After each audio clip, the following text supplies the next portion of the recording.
생활 속의 기도라는 이제 주제로 우리가 공부를 시작하는데, 먼저 오늘은 기도라는 명칭에 대해서 한번 생각을 해봅시다. 그 기도라는 의미에 대해서, 그 명칭에 대해서 한번 짚어보는 시간을 가져볼게요. 기도할 때 기자가 바랄 기자예요. 바라다. 도자는 무슨 도자일까요? 도를 아십니까? 네? 얼굴이 맑으세요. 도에 관심 있으세요? 예? 자, 빌도자예요. 빌도. 빌다. 기자도 무슨 기자? 빌기. 예, 맞아요. 바랄기, 빌기. 도자도 바랄도, 빌도자예요. 바라다, 빌다라는 뜻이에요. 빌다. 그래서 빌다. 그러니까 어떤 분이 이런 얘기를 하세요. 불교에는 기도라는 단어가 없다. 바라고 비는 것은 어떤 초월적인 존재한테 바라고 비는 것이지, 불교는 마음을 깨치는 종교이기 때문에 기도, 빌다라는 단어가 없다. 기도라는 단어가 없다라고 얘기하시더라고요. 라고 저도 알고 있었는데 찾아보니까 있어요, 없어요?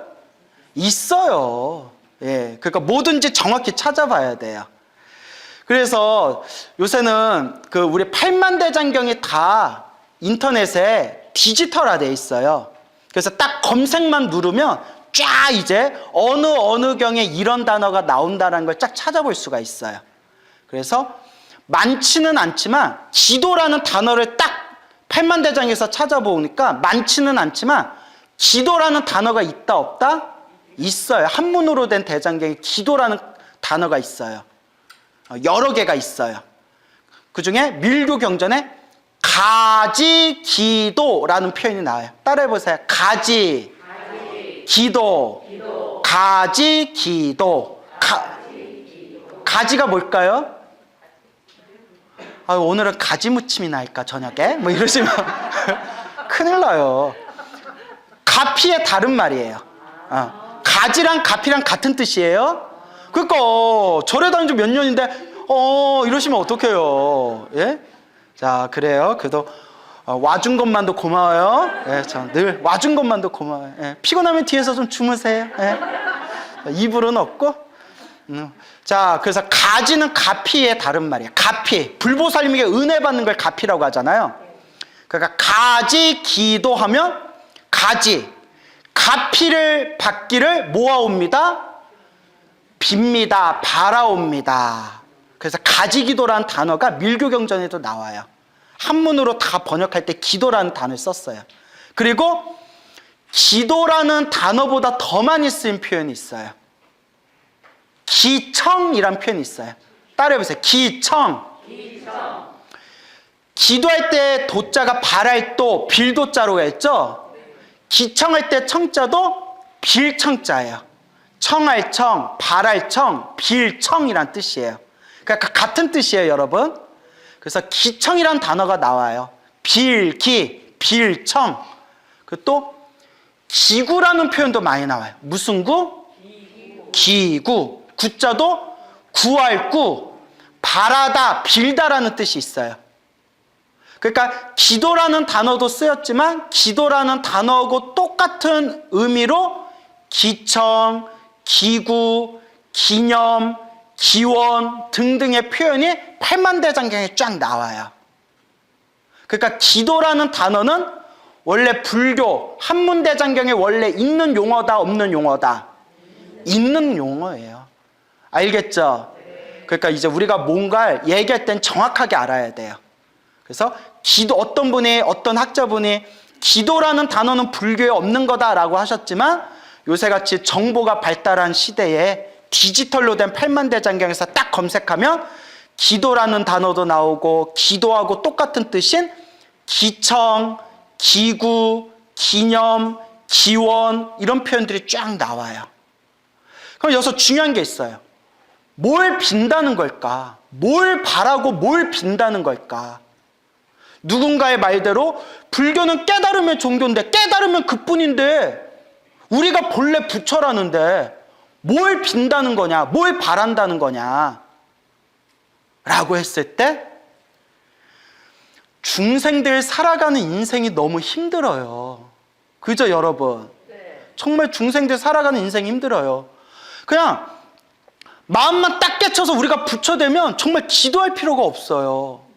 하지만 여러분들 태어나서 늙고 병들어서 죽을 때까지 살아가는 동안에 얼마나 많은 일들이 일어나요. 사랑하는 사람 못 만나서 괴롭고, 미운 놈 자꾸 봐서 괴롭고, 얻고자 해도 얻을 수 없어서 괴롭고, 숱한 그런 어려움과 난간들 속에서 모든 중생을 제도하고자 서원을 세우신 불보살님께서 이 고통 속에 괴로움에 빠진 중생들을 보면 마음이 어떻게 하겠어요?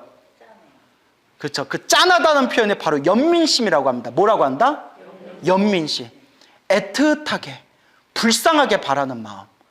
그래서 자비라고 할 때, 스님, 자비가 뭡니까? 라고 할 때, 자비라고 할 때 자자가 사랑 자자고 비자가 슬플 비자예요. 왜 슬퍼요? 고통받는 중생을 보면 막 슬픈 거예요, 부처님이. 너무 슬프니까 저 고통받는 중생들을 구제하지 않으면, 저 괴로움에 빠진 중생들을 구해주지 않으면 당신들이 너무 힘든 거예요. 그래서 슬플 비자예요. 그래서 왜 부처님은 부처님이 되셨냐? 그걸 비라고 표현합니다. 티베트 불교에서는 비, 슬플 비. 모든 중생에 빠진 괴로움, 모든 중생들의 그 빠져있는 그 괴로움에 있는 그대로 꿰뚫어 보면서 중생을 향한 한없는 슬픔으로 모든 중생을 저 괴로움에서 구제하고자 하는 마음으로 부처님은 부처님이 되신 것이다. 그래서 부처님의 뿌리를 연민심이라고 해요. 우리 한문식 표현으로는 자비심이라고 하죠. 자비심, 연민심. 모든 중생을 구제하고자 하는 그 간절한 마음. 그렇기 때문에 모든 중생을 구제하고자 하는 그 간절한 마음을 가지신 불보살님이 지금 이 윤회 세상에서 힘들어하고 괴로워하고 고통스러운 그런 모습으로 살아가고 있는 그 중생을 우리 불보살님이 어찌 그냥 두고 볼 수가 있겠느냐 라고 하면서 불교적인 기도의 내용들이 펼쳐지게 되는 거예요. 제가 항상 우리가 불교 공부할 때는 반드시 무엇에 근거를 둬야 된다고 했죠? 부처님의 말씀, 경전에 근거를 둬야 된다고 했죠. 관세음보살 보문품에 뭐라고 나와요? 괴로움에 빠진 중생들이 일심으로 누구를 부르며? 관세음보살을 부르며, 관세음보살이 반드시 그 중생을 그 고통에서 구제해 주시느니라, 해탈시켜 주시느니라. 그러면서 수없는 모습으로 세상에 나타서 중생을 제도하는 그 거룩한 모습들이 관세음보살 보문품에 쫙 펼쳐지잖아요. 그게 기도예요. 관세음보살님, 관세음보살님, 관세음보살님, 너무 괴롭습니다. 관세음보살님, 바랄기, 바랄도, 이 괴로움에서 구해주기를 바라는 마음. 빌기, 빌도, 누구에게 비는 거예요? 관세음보살님, 불보살님에게 비는 거예요. 관세음보살 보문품에 분명히 나오잖아요. 괴로우면 관세음보살을 불러라. 이건 제 얘기가 아니에요. 누구 얘기예요? 부처님 말씀이에요. 고통에 빠진 중생들이요, 괴로우면 관세음보살을 불러라. 보문품에 나오잖아요. 저는 제 얘기 거의 안 해요. 제 얘기는 농담 따먹기밖에 없어요. 눈치챘겠지만. 그리고 지장경에 나오잖아요. 지장경 읽어보셨죠? 지장경에, 우리가 지장경 하면 다들 무슨 영가천도할 때나 쓰이는 경우로 알고 있지만 그건 정말 지장경에 대해서 무식한 분들이 그런 얘기하는 거예요. 지장경을 내 편견 없이 있는 그대로 바라보면 갈 곳 없어 헤매이고 있거나 악도에 떨어진 영가들을 천도하는 내용도 나오지만 지장경에 보면 분명히 현세이, 지금 이 순간 살아가고 있는 중생의 소원을 성취하거나 괴로움에서 지장보살님이 그 중생을 구해주신다는 내용이 나오잖아요. 그죠? 분명히 지장경에 나오잖아요. 그대가 바라는 바가 있으면 하루에 이 지장경을 독송하고 하루에 몇 번 이상씩 1000번씩 지장보살을 불러라. 지장보살님이 반드시 그대들을 보호해 주리라 라는 게 지장경에 항상 나오잖아요. 내 얘기가 아니에요. 힘들고 괴롭고 바라는 게 있으면 누구를 불러라? 지장보살을 불러라. 지장경에 나오잖아요. 약사경에 보면 뭐라고 나와요? 힘들고 괴롭고 병고에 빠진 중생들이 지극한 마음으로 약사경을 독송하고 약사열의 부처님의 명호를 부르고 약사 부처님이 우리 중생들에게 가르쳐 주신 이 약사 진언을 외우며 반드시 괴로움에서 벗어나게 되리라. 약사경에 나오잖아요. 수많은 대승경전에 한결같이 우리 부처님이 뭐라고 하셨냐? 기도하지 마라. 기도할 필요 없다. 마음을 깨치면 부처가 되는데 뭐하러 기도했냐라고 말씀하지 않으셨어요. 뭐라고 얘기하셨다? 중생들 눈높이에 딱 맞춰서 지금 당장 괴롭고 힘들고 덜덜 떨고 있는 중생한테 괜찮아. 네가 부처인데 뭐가 두려워. 괜찮아. 배고파? 왜 배고파? 네가 부처인데 왜 배고파? 이러면 그 사람이 중생이 알아듣겠어요? 못 알아듣겠어요? 못 알아듣죠. 당장 춥고 힘들고 괴로움 빠진 중생한테 빌어라. 불러라. 부처님을 부르고 보살님을 불러라. 반드시 그대를 고통에서 구해 주리라 라고 대승경전에서 한결같이 말씀하셨습니다. 기도는 불교의 아주 훌륭한 수행법이에요. 우리 지금 이 순간 괴로움에 빠져서 힘들고 괴롭고 답답한 이 고통에 빠진 중생에게 그 한 명의 중생에게라도 따스한 자비의 손길을 내밀어 그 괴로운 중생을 어루만져주고자 했던 불보살님의 위대한 자비의 에너지, 그게 바로 기도라는 거예요. 기도는 아주 훌륭한 수행법입니다. 아시겠죠? 예, 제 얘기가 아니라 부처님이 분명히 말씀하셨습니다. 힘들고 괴로우면 불보살을 불러라. 그리고 또 많은 분들이 이런 얘기를 하세요. 참선만 하면 되고 명상만 하면 되지 기도는 수준이 떨어지는 거다. 물론 저도 참선이 우리 부처님 가르침 중에 최상의 가르침이라는 걸 100% 인정을 해요. 저도 참선 수행을 나름대로 했던 사람이고, 하지만 한 가지 놓쳐서는 안 돼요. 참선하고 명상하시는 분들도 기도 수행을 할까요, 안 할까요? 언젠가부터 참선하고 명상한다는 사람들은 기도라는 이 부처님의 가르침을 우습게 여기기 시작하고, 마치 참선하는 사람들은 기도를 안 한다라는 착각에 빠진 분들도 있어요. 실제로 그런 분들을 봤어요. 하지만 뭐든지 근거가 있어야 된다고 했죠. 역대 참선이나 명상을 수행했었던 역대 선지식들의 그런 어떤 수행의 모습들을 살펴보면 참선을 하시던 선승들도 기도를 했다라는 기록이 많이 나와요. 자, 부처님 너무나 많지만 부처님 때로 한번 거슬러 볼까요? 요새 불교 명상이나 이런 게 요새 많이 유행하잖아요. 부처님 당시에 비구스님들, 여러 명의 비구스님들이 부처님께 수행 주제를 받고, 지금으로 치면 뭐 화두 같은 걸 받은 거죠. 수행 주제를 받고 이 수십 명의 비구스님들이 깊은 숲속에 들어가서 이렇게 수행을 하셨대요. 수행을 하셨는데 그 숲에 원래 살고 있었던 숲의 신들이 있었대요. 경전선 목신이라고 나와요. 무슨 신? 예, 나무에 붙어 사는 신들, 목신, 숲의 신들이, 아니 스님들이 공부하겠다고 자기네들 숲에 들어와서 안 나가는 거예요. 그러니까 여러분들 개인 사유지에 모르는 사람들이 우르르 와서 몇 날 며칠 동안 텐트 쳐놓고 안 나가면 기분이 어떡하겠어요? 짜증날 거 아니에요. 그래서 목신들이 마음으로 앙심을 품어요. 야, 우리가 저 스님들을 괴롭혀가지고 빨리 내쫓아 버리자. 그래서 목신들이 밤마다 막 귀신의 모습으로 나타나거나 괴물의 모습으로 나타나거나 밤마다 막 히히히히히 막 이렇게 병전에 나와요.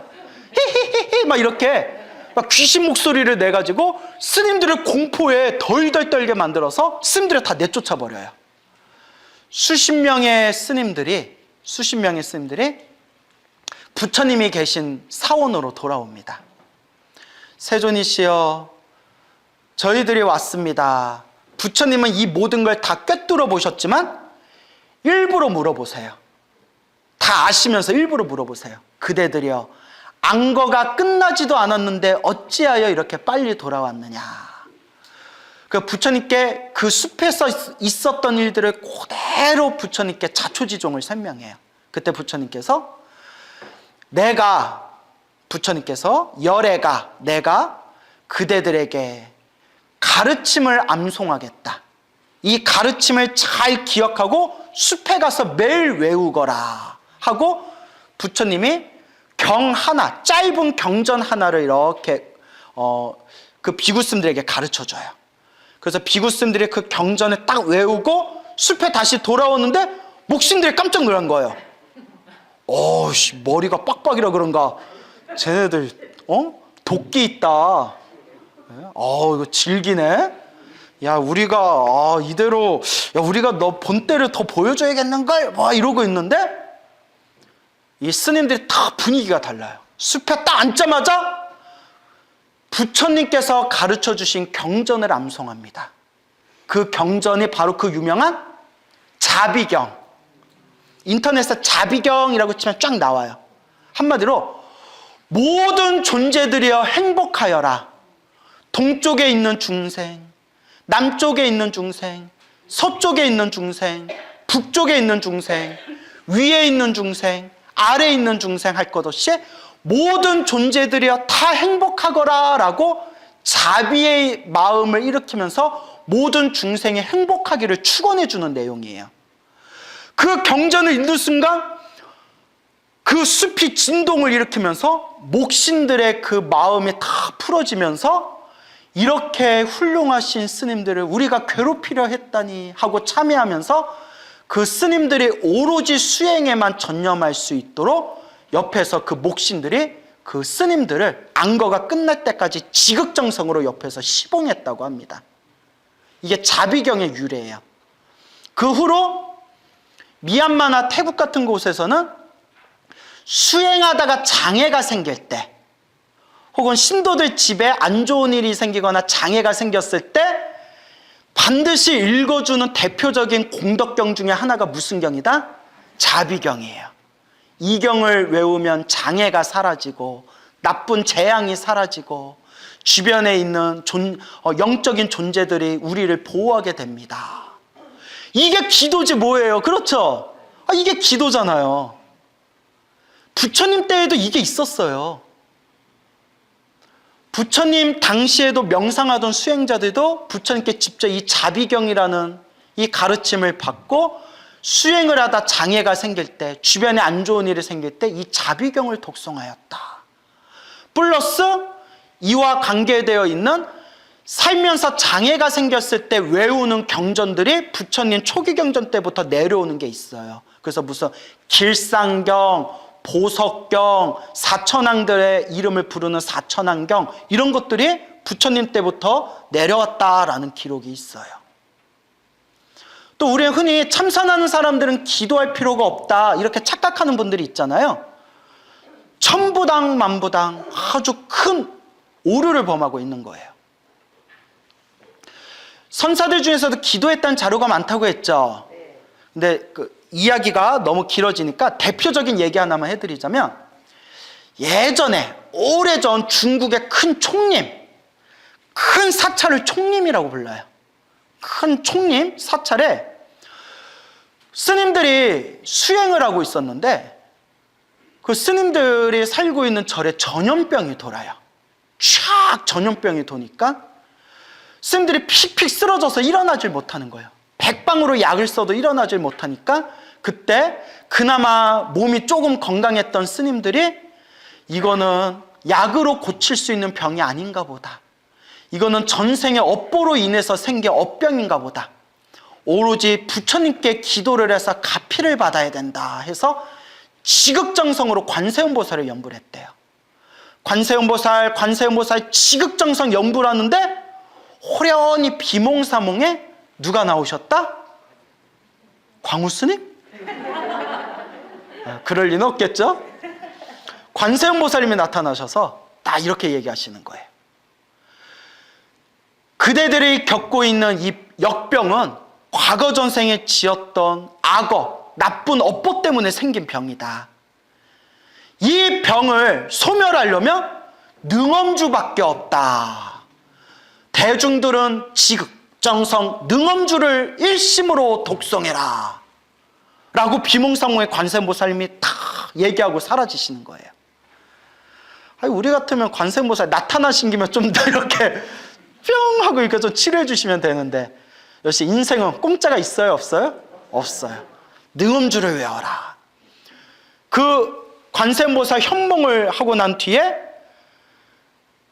그 대중들이 사찰에서 지극정성으로 능엄주를 독송하니 얼마 지나지 않아서 그 절에 있던 역병들이 사라지고 쓰러졌던 대중스님들이 건강을 회복하였다 라는 그 설화 때문에 중국 불교에서는 새벽마다 능엄주를 외우는 게 정식 일과가 됐대요.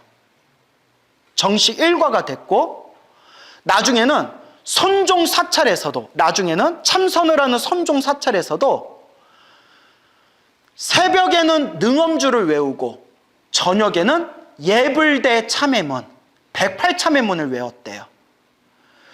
그 옛날 자료를 보시고 성철 스님께서 그때부터 사람들에게 능엄주를 시키고 108배를 시켰던 거예요.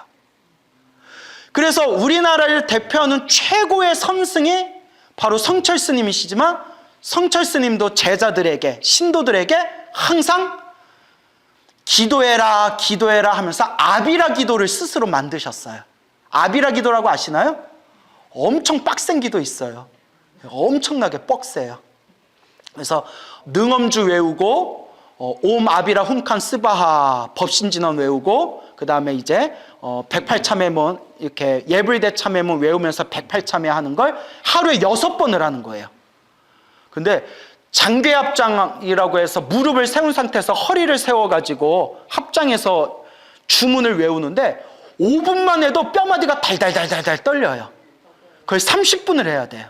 해본 분 없나요? 해본 사람 없어요? 와준 것만도 고마워요.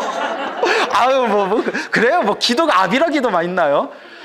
근데 우리나라 최고의 선사였다는 성철 스님도 스스로 아비라 기도라는 걸 만들고 스님들에게도 능엄주를 항상 시키셨어요. 그리고 우리가 공부할 생활 속의 기도법이라는 책의 뒷부분에 나오는 내용이지만, 중간 부분에 나오는 내용이지만, 그 몇십 년 전에 금오라는 스님이 계셨어요. 금오라는 큰 스님이 계셨는데, 이 스님도 오로지 참선만 할 뿐이지 평소에 기도를 무시하셨대요.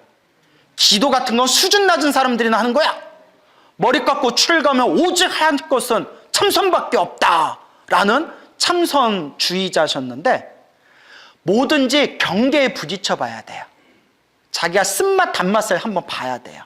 이 책에 나오는 내용인데 짤막하게 얘기하면, 금오 스님이 만주에 건너가시다가 산적, 마적대로 오인을 박아가지고 감옥에 갇혔는데, 누명이 벗겨지겠지 몇 날 며칠을 기다려도 감옥에서 꺼내줄 생각을 안 하더래요. 그러다가 나중에 들은 소식에 뭐 외교적인 문제도 있고 이것저것 엮여 있기 때문에 그냥 감옥에 갇힌 김에 그냥 그걸로 그냥 끝내려고 한다라는 얘기를 들은 거예요. 나 감옥에서 나와야 되는데 이러다 감옥에서 평생 썩는 거 아니야? 오로지 참선만 하면 된다라고 했던 금오 스님이 당신 마음이 급하고 머리에 불이 떨어지니까 딱 앉고 벽을 보고 뭘 했을까요? 관세음보살을 외웠대요. 관세음보살, 관세음보살, 관세음보살, 관세음보살, 관세음보살, 관세음보살. 여러분, 제가 늘 주장하는 거지만 기도는요, 등 따스고 배부를 땐 기도가 잘 안 돼요. 갑자기 분위기가 술렁거려요? 동감하시죠? 네. 제가 경험했어요. 정말 내가 힘들고 답답한 일이 있을 때 딱 집중되는 맛이 있어요. 그리고 부처님 이것만 잘 해결되면 제가 더 열심히 기도하겠습니다 해놓고 다시 배부르고 등 따스게 되면 어떻게 돼요? 아이, 부처님은 내 마음 아실 거야. 중생들 마음 비슷하죠? 그거 평소에 참선을 열심히 하던 스님이니까 집중력이 얼마나 뛰어나겠어요. 금호 스님께서 벽 보고 오로지 그냥 자나깨나 관세음보살 관세음보살 관세음보살 관세음보살 관세음보살 관세음보살 오로지 관세음보살을 딱 부르는 순간 3일 밤낮이 지난 뒤에 웬 모르는 처음 보는 사람이 지나가다가 창문에 있는 그 쇠창살을 쑥 뽑아주고 가더래요. 이게 말이야 당나귀야? 모르는 사람이 이렇게 지나가다가 쇠창살을 쑥 뽑아주고 그걸 휙 가더래요. 그리고 그 구멍을 통해서 나와가지고 이제 무사히 도망가게 되었다. 그러면서 금호 스님께서 평소에 이 이야기를 제자분들에게 얘기하면서 참선하는 수자도, 참선하는 스님들을 수자라고 불러요. 참선하는 수자도 그래도 가끔씩 뭐 하는 게 좋더라? 기도하는 것이 좋다. 참선하신 분들도 기도를 많이 하신 분들이 많습니다. 결국 기도라는 것은 개인적인 욕심에서 시작해요. 많은 불자분들, 특히 어머님 되는 많은 불자님들이 처음 절에 딱 발을 딛거나 기도를 열심히 시작하게 된 첫 계기가 통계적으로 가장 많은 게 언제냐? 대학 수능 때. 자식들한테 뭐라도 도움이 될까 싶어서 수능 때 절에 다니기 시작했다. 수능 때, 자식 수능 때 정말 본격적으로 기도를 시작했다라는 불자분들이 의외로 많아요. 그죠? 그래서 오죽하면 어느 어른 스님이 우스개로 우리나라는 수능이 사라지면 한국 사찰 반토막 날 거야. 이런 얘기까지 우스개로 하실 정도로. 그렇게 기도를 우리가 해 나아갈 때 처음 계기는 개인적인 욕망 때문에 기도하는 거예요. 수능 얘기를 했지만 우리 자식 제발 대학 합격하게 해주세요. 우리 자식 원하는 대학 꼭 들어가게 해주세요. 거기서부터 시작하잖아요. 그리고 제가 사찰에 가서 우리가 사시 때마다 사시축원 올리잖아요. 앙고 시방 삼세 한 뒤에 뭐 어디 뭐 서울특별시 어디 뭐 마포구 뭐 저기 대한불교진흥원 뭐 3층 대법당 아무개 각각든 보채 이렇게 축원해 주잖아요. 축원 내용 보면 다 건강하게 해주세요. 사업 잘 되게 해주세요. 좋은 배필 만나게 해주세요. 다 그 내용이에요. 축원문 보면 다 그 내용이에요. 자기 개인적으로 잘 되게 해주세요. 처음엔 다 자기 욕망으로 시작해요. 그래서 어떤 분은 예전에 이런 걸 굉장히 신랄하게 꾸짖는 그런 학자분들도 있었어요. 이런 자기 잘되게 해주세요라는 기복신앙이 불교를 망친다. 그래서 기복불교가 없어져야 불교가 살아난다 라고 주장하는 분들도 있었어요. 저도 20대 때는 그 말이 맞다고 생각했어요. 그 말이 맞다. 기복불교 싹 없어져야 된다. 그런 이기적인 마음으로 무슨 절에 다니고 부처님 공부를 한단 말인가 라고 생각했는데 이제는 아니에요. 제가 산전수전 쓴맛 단맛 보니까 와준 것만도 고마워요. 와준 것만도 고마워요. 자, 티베트에 유명한 큰 스님이 계세요. 티베트에 유명한 큰 스님이 계신데 누가 이런 질문을 던졌어요. 스님, 기복불교에 대해서 어떻게 생각하십니까? 전 당연히 평생 팔만대장경을 연구하시고 깊이 그 수행을 닦으신 분이기 때문에 기복불교에 대해서 안 좋게 얘기할 줄 알았어요. 근데 놀랍게도 기복불교는 아주 좋은 겁니다 라고 하더라고요. 아니 왜요? 부처님은 중생들 수준에 맞춰서 법을 설했습니다. 높은 수준의 수행자도 있을 것이고 중간 수준의 불자도 있을 것이고 아주 낮은 수준의 사람들도 있을 겁니다. 그 한 사람 한 사람 눈높이에 맞춰서 법을 설하셨고 가장 첫 번째 기초 단계가 바로 기복신앙입니다. 우리 불교는 복과 지혜를 함께 닦으라고 했습니다. 우리 불교는 지혜의 종교고 깨달음의 종교지만 지혜를 닦고 깨달음을 얻으려면 먼저 복이 있어야 됩니다 라는 말씀을 하더라고요. 맞죠? 좋은 스승을 만나는 복, 좋은 도반을 만나는 복, 좋은 도량에서 공부할 수 있는 복, 건강복, 시간복, 수행만 집중할 수 있는 최소한의 의식주가 될 수 있는 복. 복이 있어야 수행도 할 수 있고 지혜도 닦을 수 있고 깨달음도 성취할 수가 있습니다. 내 복을 쌓는 그 첫걸음이 기복신앙입니다. 비록 내 가족, 나의 욕망을 위해서 절에 다니면서 공약물을 올리지만 어쨌거나 보시를 하는 것 자체가 내 복을 쌓는 겁니다. 그리고 사람들 수준은 저마다 차이가 있기 때문에 기복신앙일지언정 절에 와서 부처님께 절이라도 한번 하고 부처님을 향해서 기도라도 한번 더 하면 그게 부처님과 인연이 되어가지고 결국 언젠가는 기복신앙으로 절에 왔다 하더라도 언젠가는 그 인연이 결국은 성불할 수 있는 큰 깨달음의 인연으로 이어지게 될 겁니다.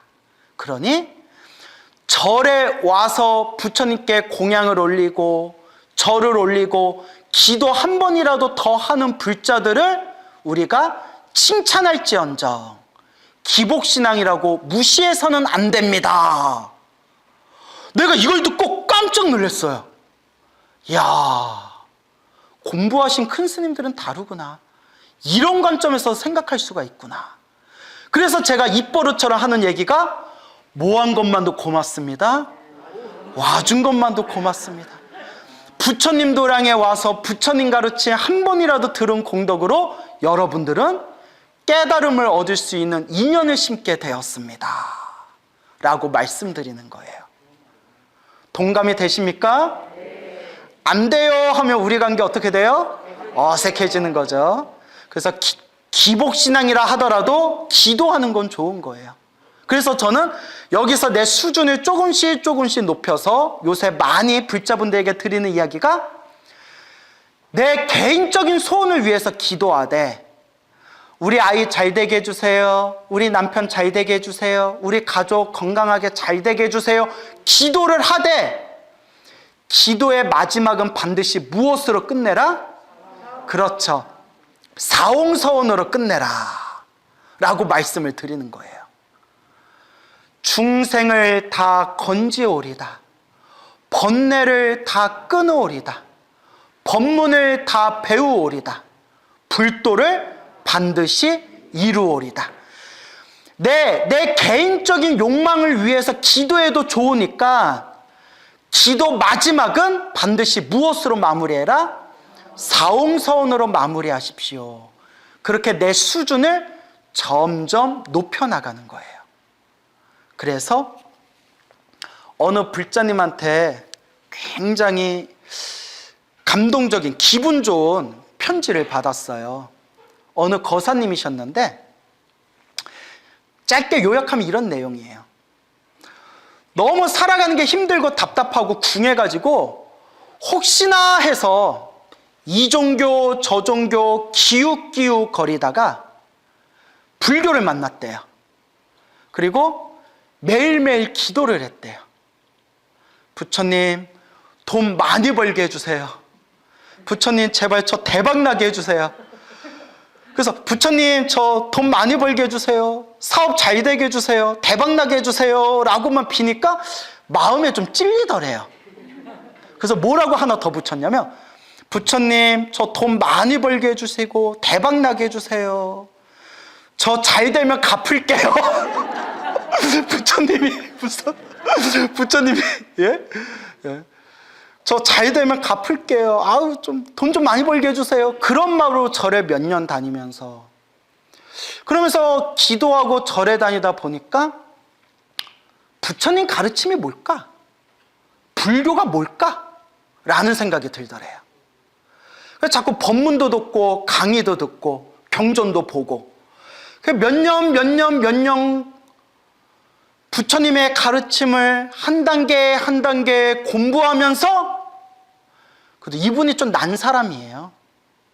자, 결론이 그분이 지금 어떻게 기도하느냐.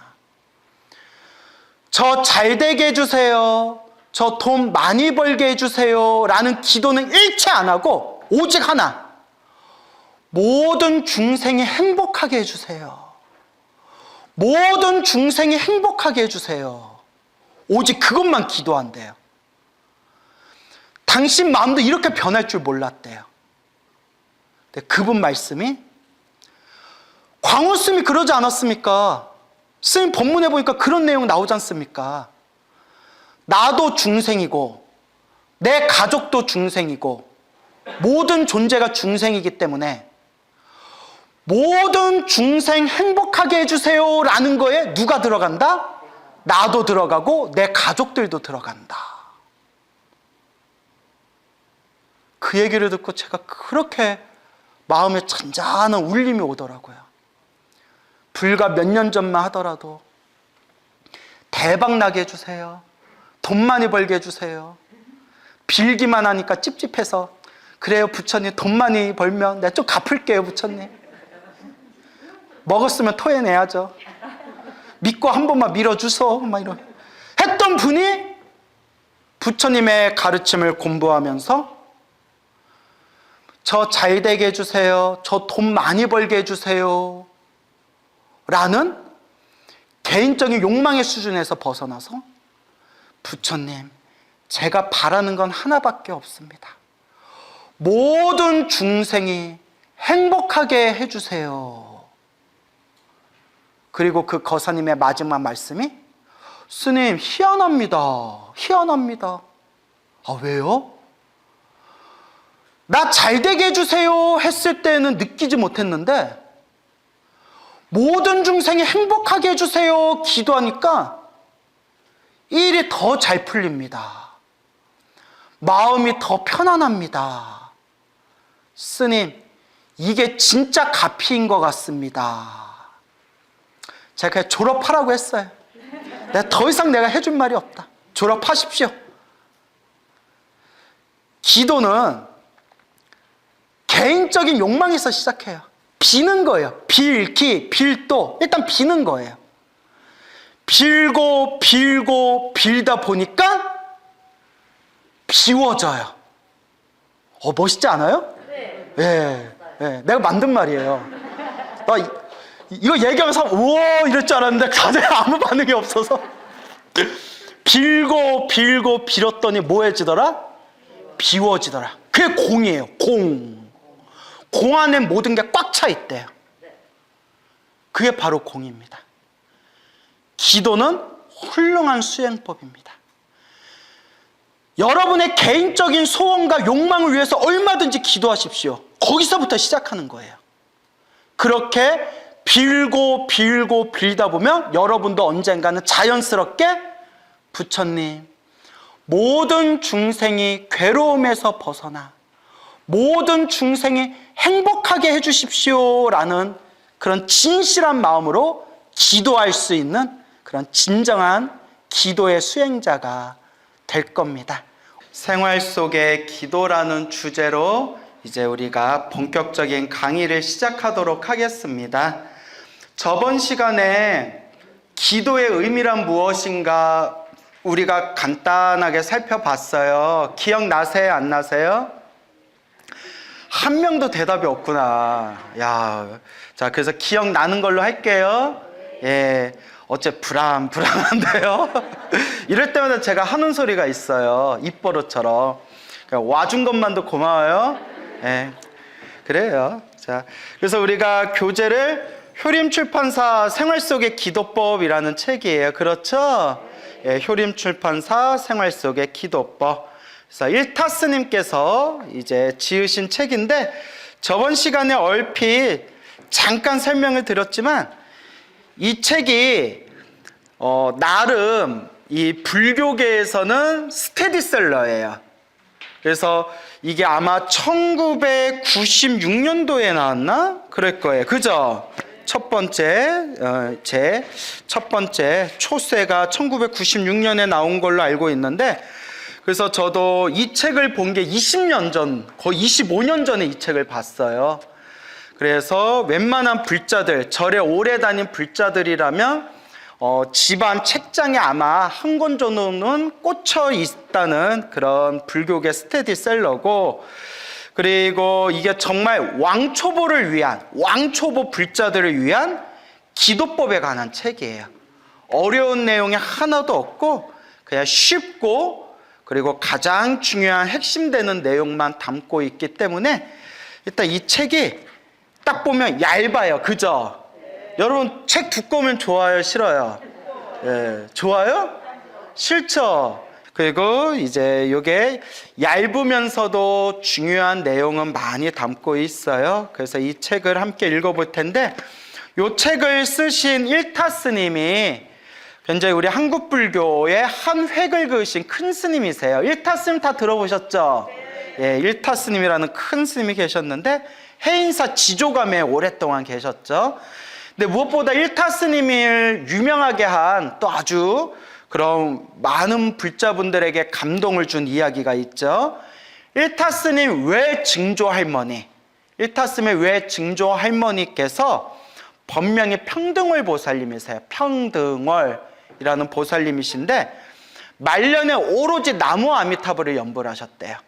오직 그냥 자나깨나 오로지 나무 아미타불을 연불을 하셨는데 이 세상을 떠나시고 장례식을 치르는데 7일장을 했대요. 7일장.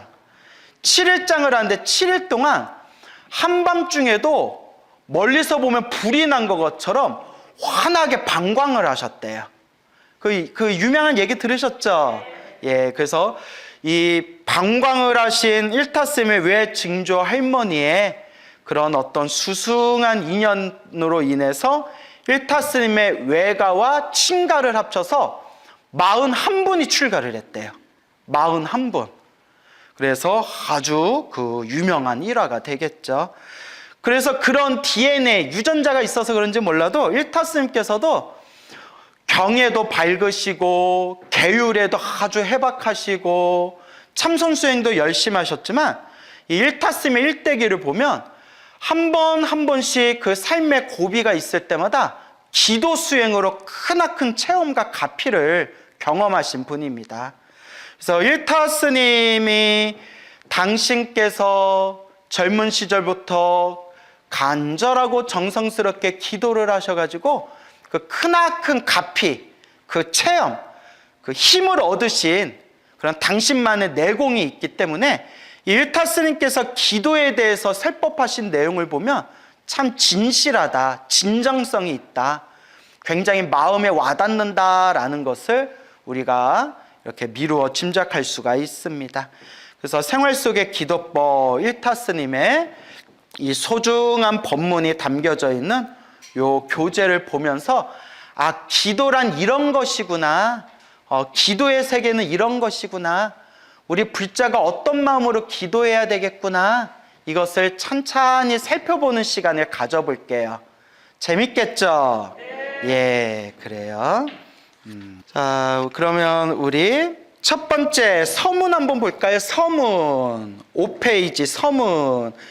책을 안 가져오신 분은 광우스님의 낭랑한 목소리를 들으면서 마음에 이렇게 새겨 넣으시면 되겠습니다. 예, 책 없으셔도 돼요. 한번 잘 들어보세요. 서문. 효림 출판사와 나와 내 주변, 그리고 새길 만한 역대의 기도 성취 영험단들을 모아 엮은 기도책을 발견하자. 일타스님의 기도라는 책이 따로 있어요. 그는 그냥 기도 영험단, 기도 체험담에 대해서 쓰신 기도라는 책이 있어요. 그 기도라는 책을 발견하자 그 책을 읽은 수많은 불자들이 무엇을 하고 싶다며? 기도를 하고 싶다며 기도하는 방법을 이 산승에게 또 출판사로 빗발치듯 물어왔다라고 돼 있죠. 저도 그 불교 TV를 통해서 수많은 분들에게 강의를 하고 법문을 하고 특히 기도 그리고 복을 짓고 선업을 짓고 공덕을 닦고 이 인과 업보의 가르침에 대해서 널리 이렇게 강의하고 법문을 하다 보니까 저도 정말 빗발치게 수많은 분들에게 전화도 받고 편지도 받고 메일도 받고 그렇게 질문을 받았습니다. 스님, 어떻게 기도해야 됩니까? 어떤 기도를 해야 더 좋은 겁니까? 라는 질문을 굉장히 많이 받았어요. 그래서 심지어 절에 오래 다녀셨다는 분들조차도 기도의 핵심에 대해서 잘 모르시는 분들이 많더라고요. 절에 오래 다닌 분들조차도 기도를 어떻게 해야 되는지 딱 중심이 안 잡힌 분들을 많이 봤어요. 그래서 제가 언젠가 좀 기도에 대해서 전체적으로 기도에 대해서 좀 개괄적으로 총괄적으로 한번 사람들에게 딱 중심을 잡아줄 수 있는 그런 강의 한번 해야 되겠다라는 생각이 들었어요. 그래서 앞으로 그런 시간이 될 거예요. 여러분들은 기도 어떻게 하는지 알아요? 몰라요? 야, 진짜 어떻게 대답조차 없냐? 자, 계속 읽어볼게요. 이와 같은 반응은 실로 예상 밖의 일이었고 저자로서는 응분의 책임을 느끼지 않을 수 없었다. 그리하여 생활 속의 기도법이라는 제목으로 기도법을 일러주는 책을 세상에 다시 내놓게 된 것이다. 생활 속의 기도법.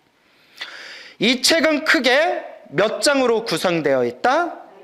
4장. 한글은 읽으시네요. 하도 말이 없어서.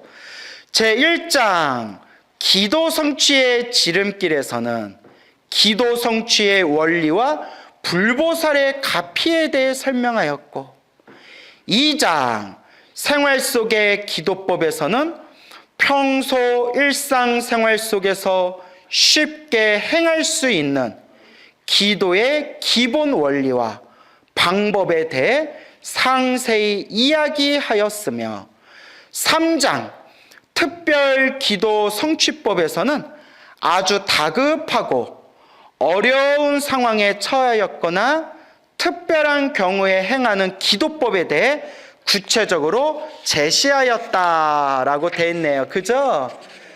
그리고 4장 영가천도 기도법에서는 죽은 이를 보다 좋은 세계로 나아갈 수 있도록 인도하는 영가천도의 묘법과 천도하는 이의 마음가짐 등에 대해 깊이 있게 제시하였다.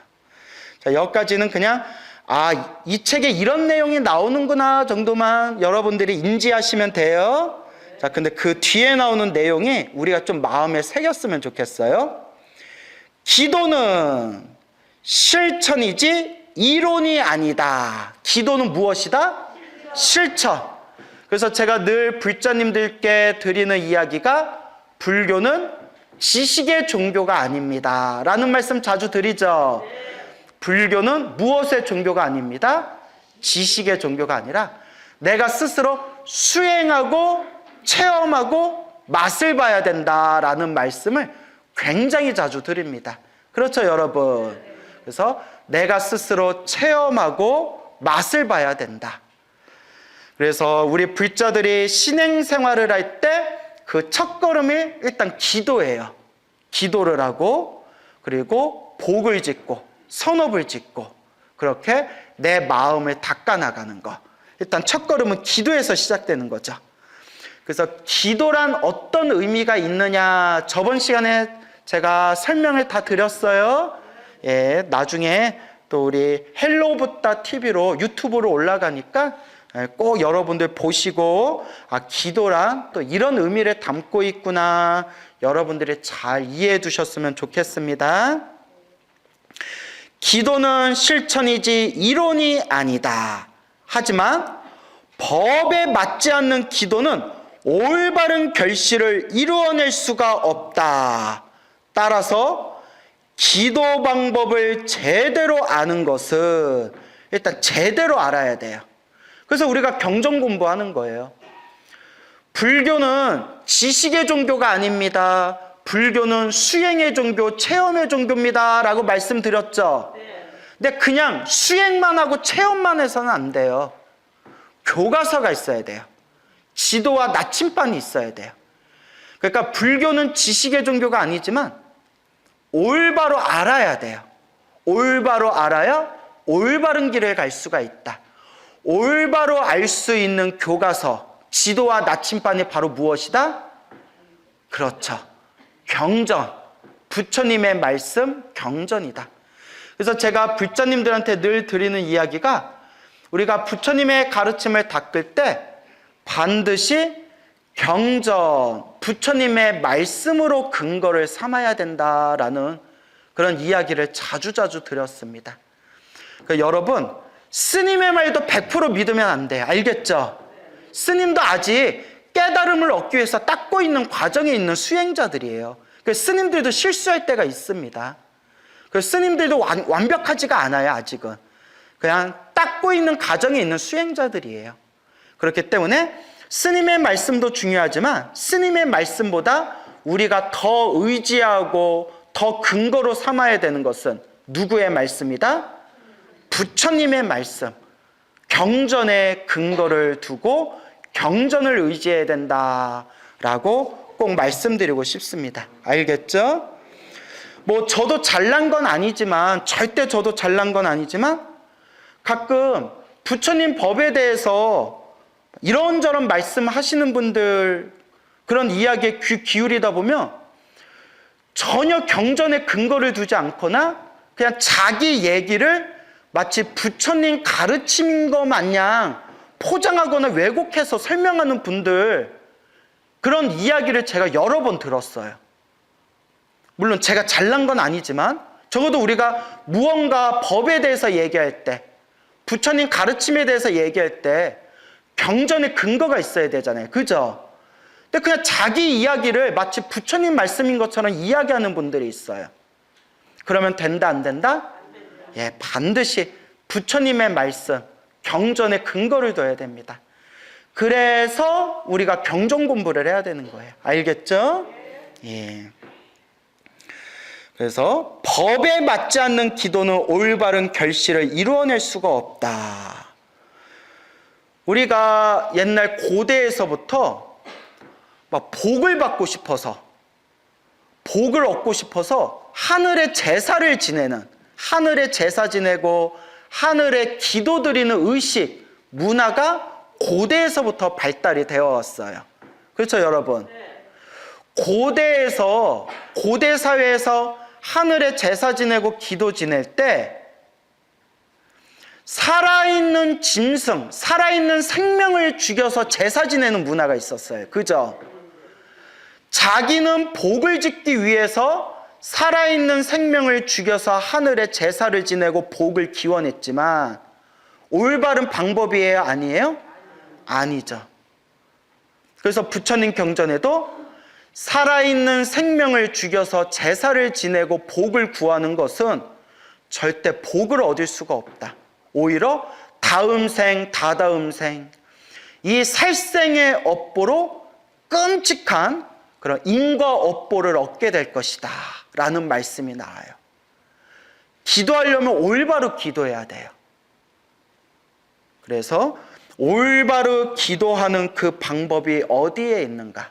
첫째는 부처님의 경전, 둘째는 부처님의 경전을 의지하면서 기도를 많이 하셨던 그 큰 스님들의 법문을 통해서 우리가 이런 식으로 기도하면 적어도 엇나가지는 않겠구나, 이런 식으로 기도하는 게 불교에서 말하는 올바른 기도법이구나 라는 것을 우리가 하나하나 공부해 나아가게 되는 겁니다.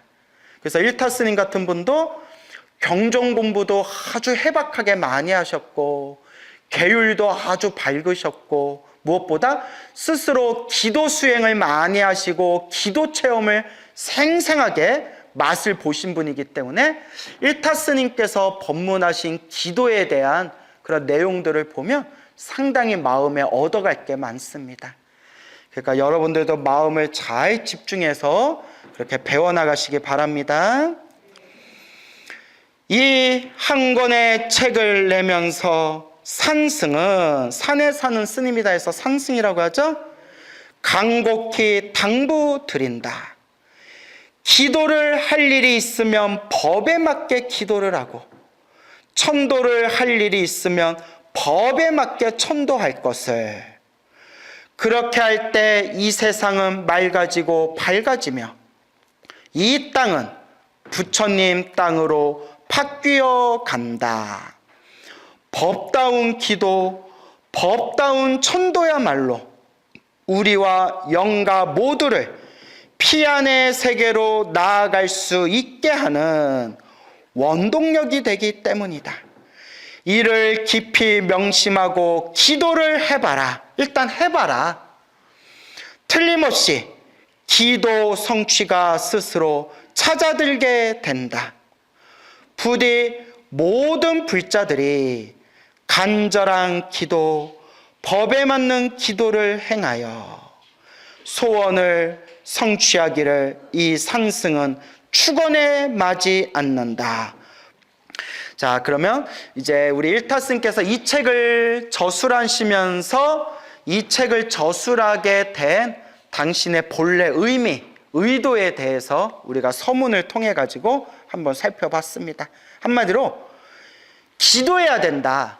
근데 기도는 그냥 하는 게 아니다. 어떻게 해야 된다?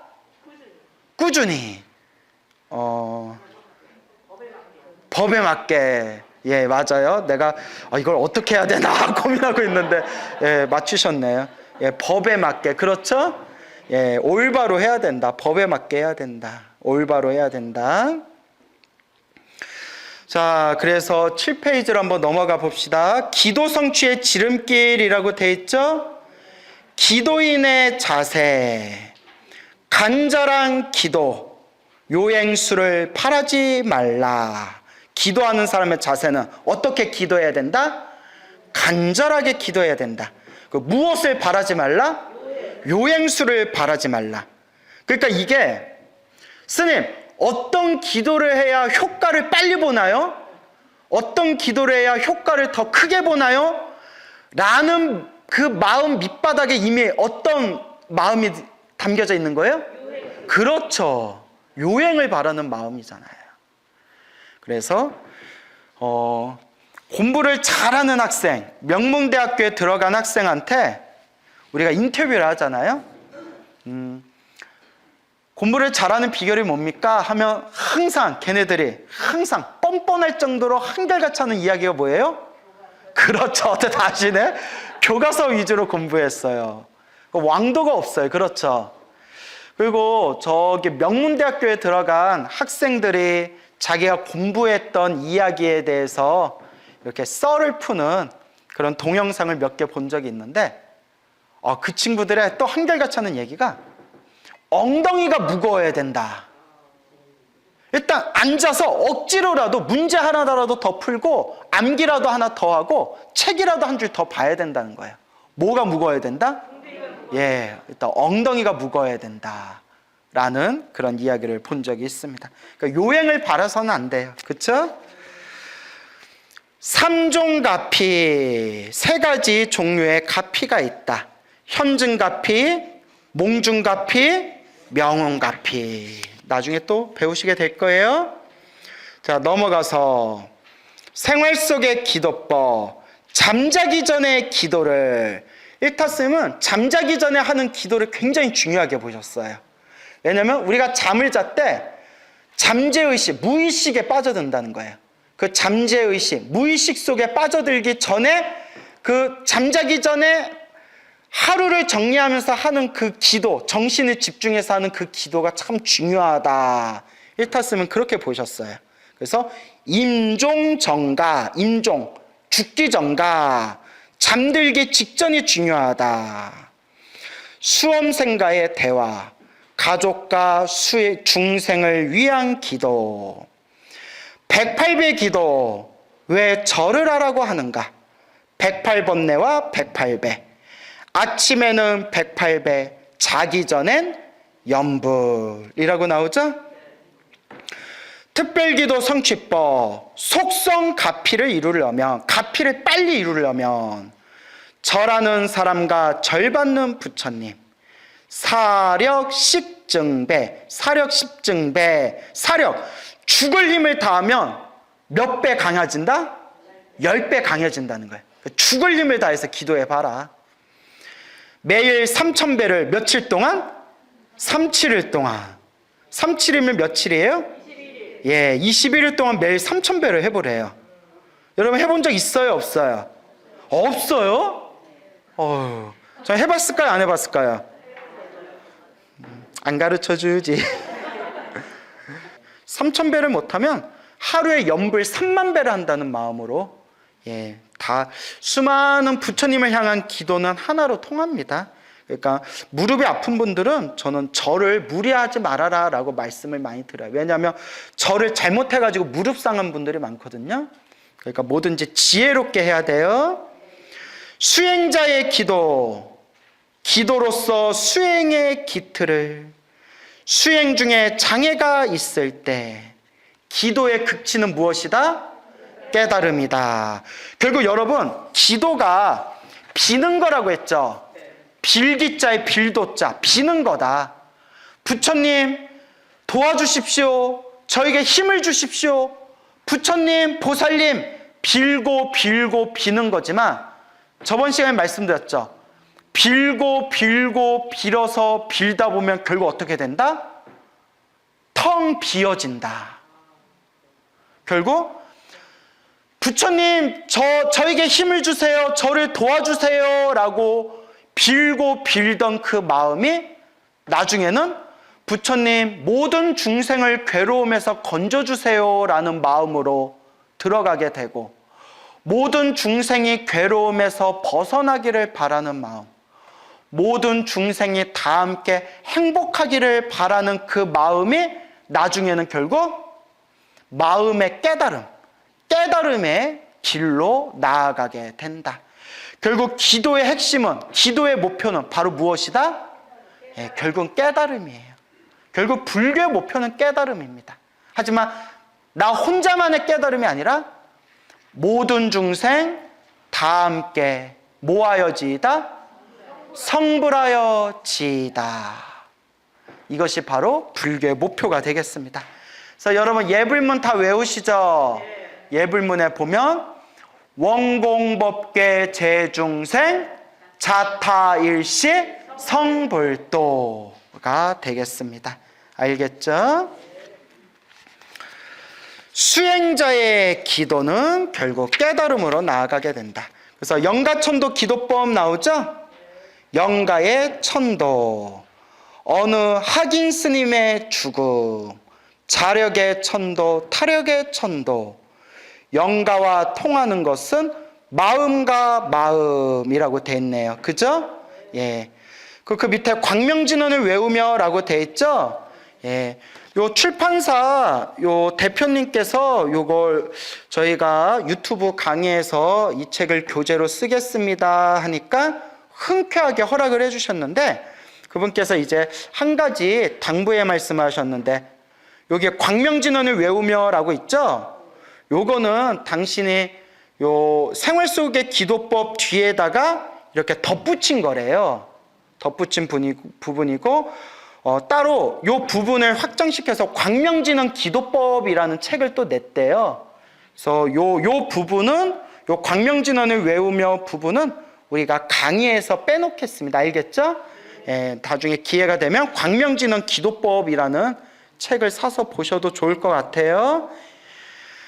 자, 그렇게 해서 자 이제 본격적으로 한번 우리가 읽어볼까요? 13페이지. 사람의 한평생 가운데 마음 먹은 대로 되는 일이란 지극히 적다.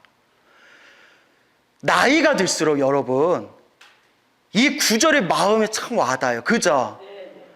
사람의 한평생 가운데, 그러니까 우리 중생이 살아가는 인생이 마음먹은 대로 술술 풀리는 게 쉽다, 어렵다? 어려워요, 여러분. 그래서 우리 불교에서는 이런 말씀이 있죠. 내 인생이 원하는 대로 술술 내 인생이 풀리기를 바라는 마음이 세상에서 가장 큰 욕심이다. 세상에서 가장 큰 망상이다라는 말이 있어요. 이 세상의 모든 일이 술술 풀리기를 바라는 마음 자체가 바로 망상이에요. 인생은 우리가 중생으로 태어난 이 순간부터 그냥 내가 지은 업보대로 살아가는 거예요. 그래서 늘 여러분들께 귀가 따갑도록 드리는 말씀이 중생은 무엇대로 살아가더라? 다 복대로 살아가는 거예요. 부처님도 분명히 모든 중생들이 자기 복대로 살아간다. 경전에서 수없이 말씀하셨고, 수많은 큰 스님들께서도 다 중생들이 자기 복대로 살아간다 말씀을 하셨어요. 이 복이 참 중요합니다. 복 중에 최고의 복이 뭐라고 하죠?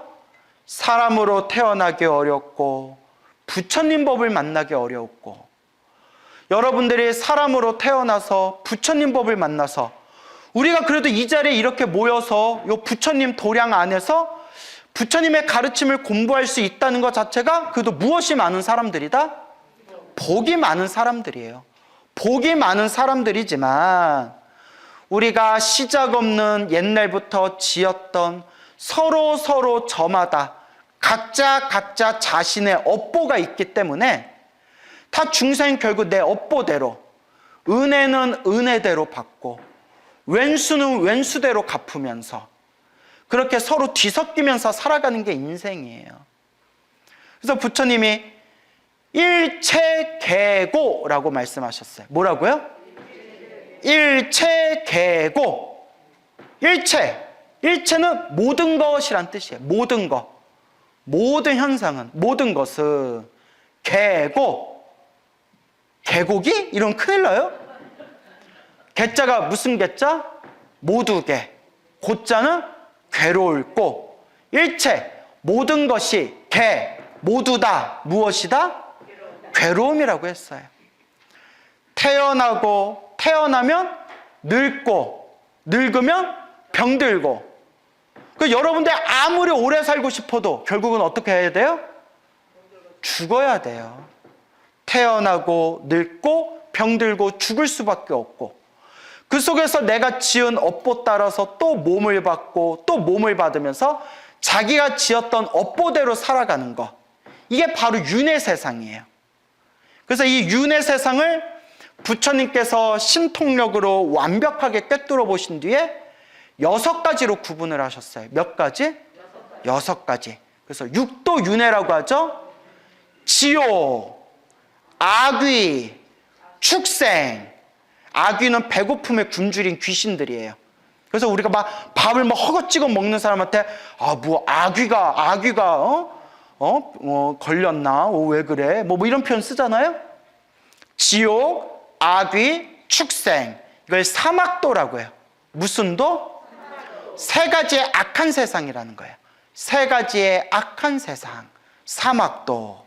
그 다음에 그 위에 싸움의 신들인 아슈라, 그리고 우리 같은 인간, 그리고 인간 세계 위에 또 무슨 세상이 있죠? 천상, 하늘 세계. 또 불교에서는 하늘 세계가 28개가 있다고 해서 28천이라고 부르죠. 28천. 그래서 새벽에 사찰에서 범종을 28번을 울린다고 하잖아요. 28천. 하늘 꼭대기까지 종소리, 범종소리가 널리 울려라 라는 의미가 담겨져 있다고 하잖아요. 책에 보면. 그래서 지옥, 악귀, 축생, 아슈라, 인간, 천상 6가지 세상을 내가 지은 업보대로 돌면서 자기 복대로 살아간다는 거예요.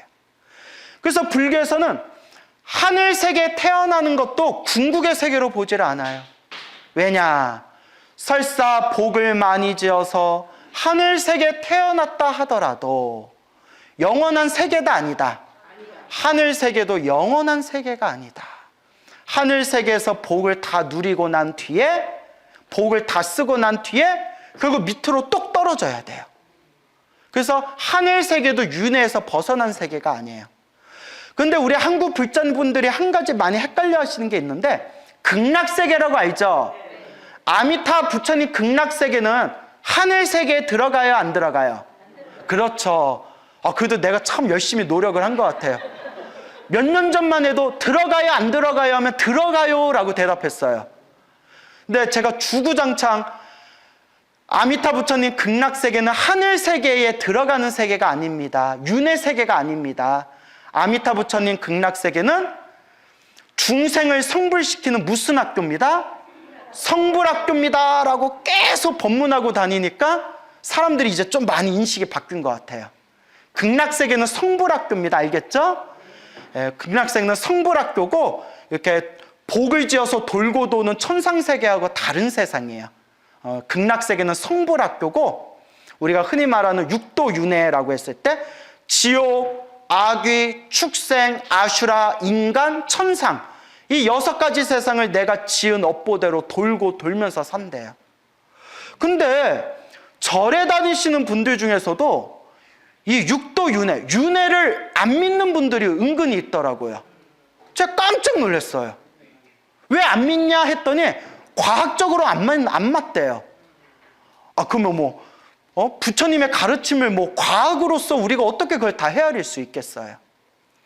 어느 신도가 이런 질문을 하더라고요. 스님, 어떤 분 강의를 들었는데 자꾸 윤회가 없다는 식으로 얘기해서 헷갈려요 라고 하더라고요. 그래서 제가 뭐라고 했냐면, 깨달은 사람은 윤회가 없다. 깨달아서 번뇌망상이 사라져서 윤회에서 벗어났어요. 깨달은 사람은 윤회가 없지만 깨닫지 못한 사람은 뭐가 있다? 윤회가 있다. 불자님은 깨달았어요? 못 깨달았어요? 못 깨달은 것 같은데요? 못 깨달은 것 같은데요가 아니라 못 깨달았어요. 예, 말을 정확히 해야죠. 그렇기 때문에 제 말도 믿지 마시고 그 사람 말도 믿지 말고 누구 말만 믿어라? 그렇죠. 부처님 말씀만 믿어라. 부처님 경전에 보면 부처님은 윤회가 있다고 하셨고, 윤회에서 해탈, 이 생사윤회, 삶과 죽음의 윤회에서 벗어나 영원한 대자유인이 되어야 된다라고 끊임없이 경전에서 설법하시지 않았느냐. 그러니까 부처님 말씀만 믿어라 라고 말씀드린 적이 있었습니다. 어쨌거나 우리가 지옥, 악귀, 축생, 아슈라, 인간, 천상 6가지 세상을 내가 지은 복대로 돌고 돌고 돌면서 내 업보대로 살아가면서 끊임없는 괴로움, 불만족의 연속이라는 거예요. 영원하지 못하고 생로병사가 가득하고, 또 우리의 삶을 한번 보세요. 우리의 삶을, 지금까지 살아왔던 우리의 삶을 보면 좋았던 적도 있었지만 뭐 했던 적도 많아요? 힘들고 괴롭고 슬프고 답답한 일도 많았잖아요. 그죠? 그래서 부처님께서 하신 말씀이, 사랑하는 사람은 못 만나서 괴롭고 미운 놈은 자꾸 봐서 괴롭고, 구하고자 해도 얻고자 해도 뭐 할 수 없어서 괴롭다? 얻을 수 없어서 괴롭다. 이게 우리의 중생살이에요. 그래서 제가 부처님의 가르침을 공부하고 인생사 살아가면서 정말 힘들고 괴로운 분들 상담을 많이 하면서 느낀 게, 여러분, 등 따숩고 밥 3끼 먹고 몸에 큰 병 없을 정도면 행복한 사람이에요. 제 말 틀렸습니까? 맞아요. 예. 그냥 등 따숩고 그냥 밥 3끼 먹고 몸에 큰 병 없으면 그 진짜 행복한 사람이에요. 근데 우리 중생의 욕망은 조금 더, 조금 더, 조금 더. 그러다가 이제 꾀꼬닥하고 가는 거예요. 끊임없는 불만족. 옛날에 내 집 하나, 자그만 방 하나라도 좋으니까 내 집 하나 생겼으면 소원이 없겠다라는 사람이 열심히 일해서 집을 샀어요. 기뻐요, 안 기뻐요? 기쁘죠. 근데 그때뿐이에요. 또 시간이 지나면, 이왕 집 샀는데 조금 평수 넓은 데로 옮겼으면 해 소원이었겠다. 열심히 일해서 또 평수 넓은 데로 갔어요. 기뻐요, 안 기뻐요? 기쁘죠? 평수 넓은 데로 갔는데, 이왕이면 좀, 좋은 목에 있는, 역세권 아파트로 좀 갔으면 좋겠다. 열심히 돈을 모아서 또 역세권 아파트로 갔어요. 좋아요, 안 좋아요?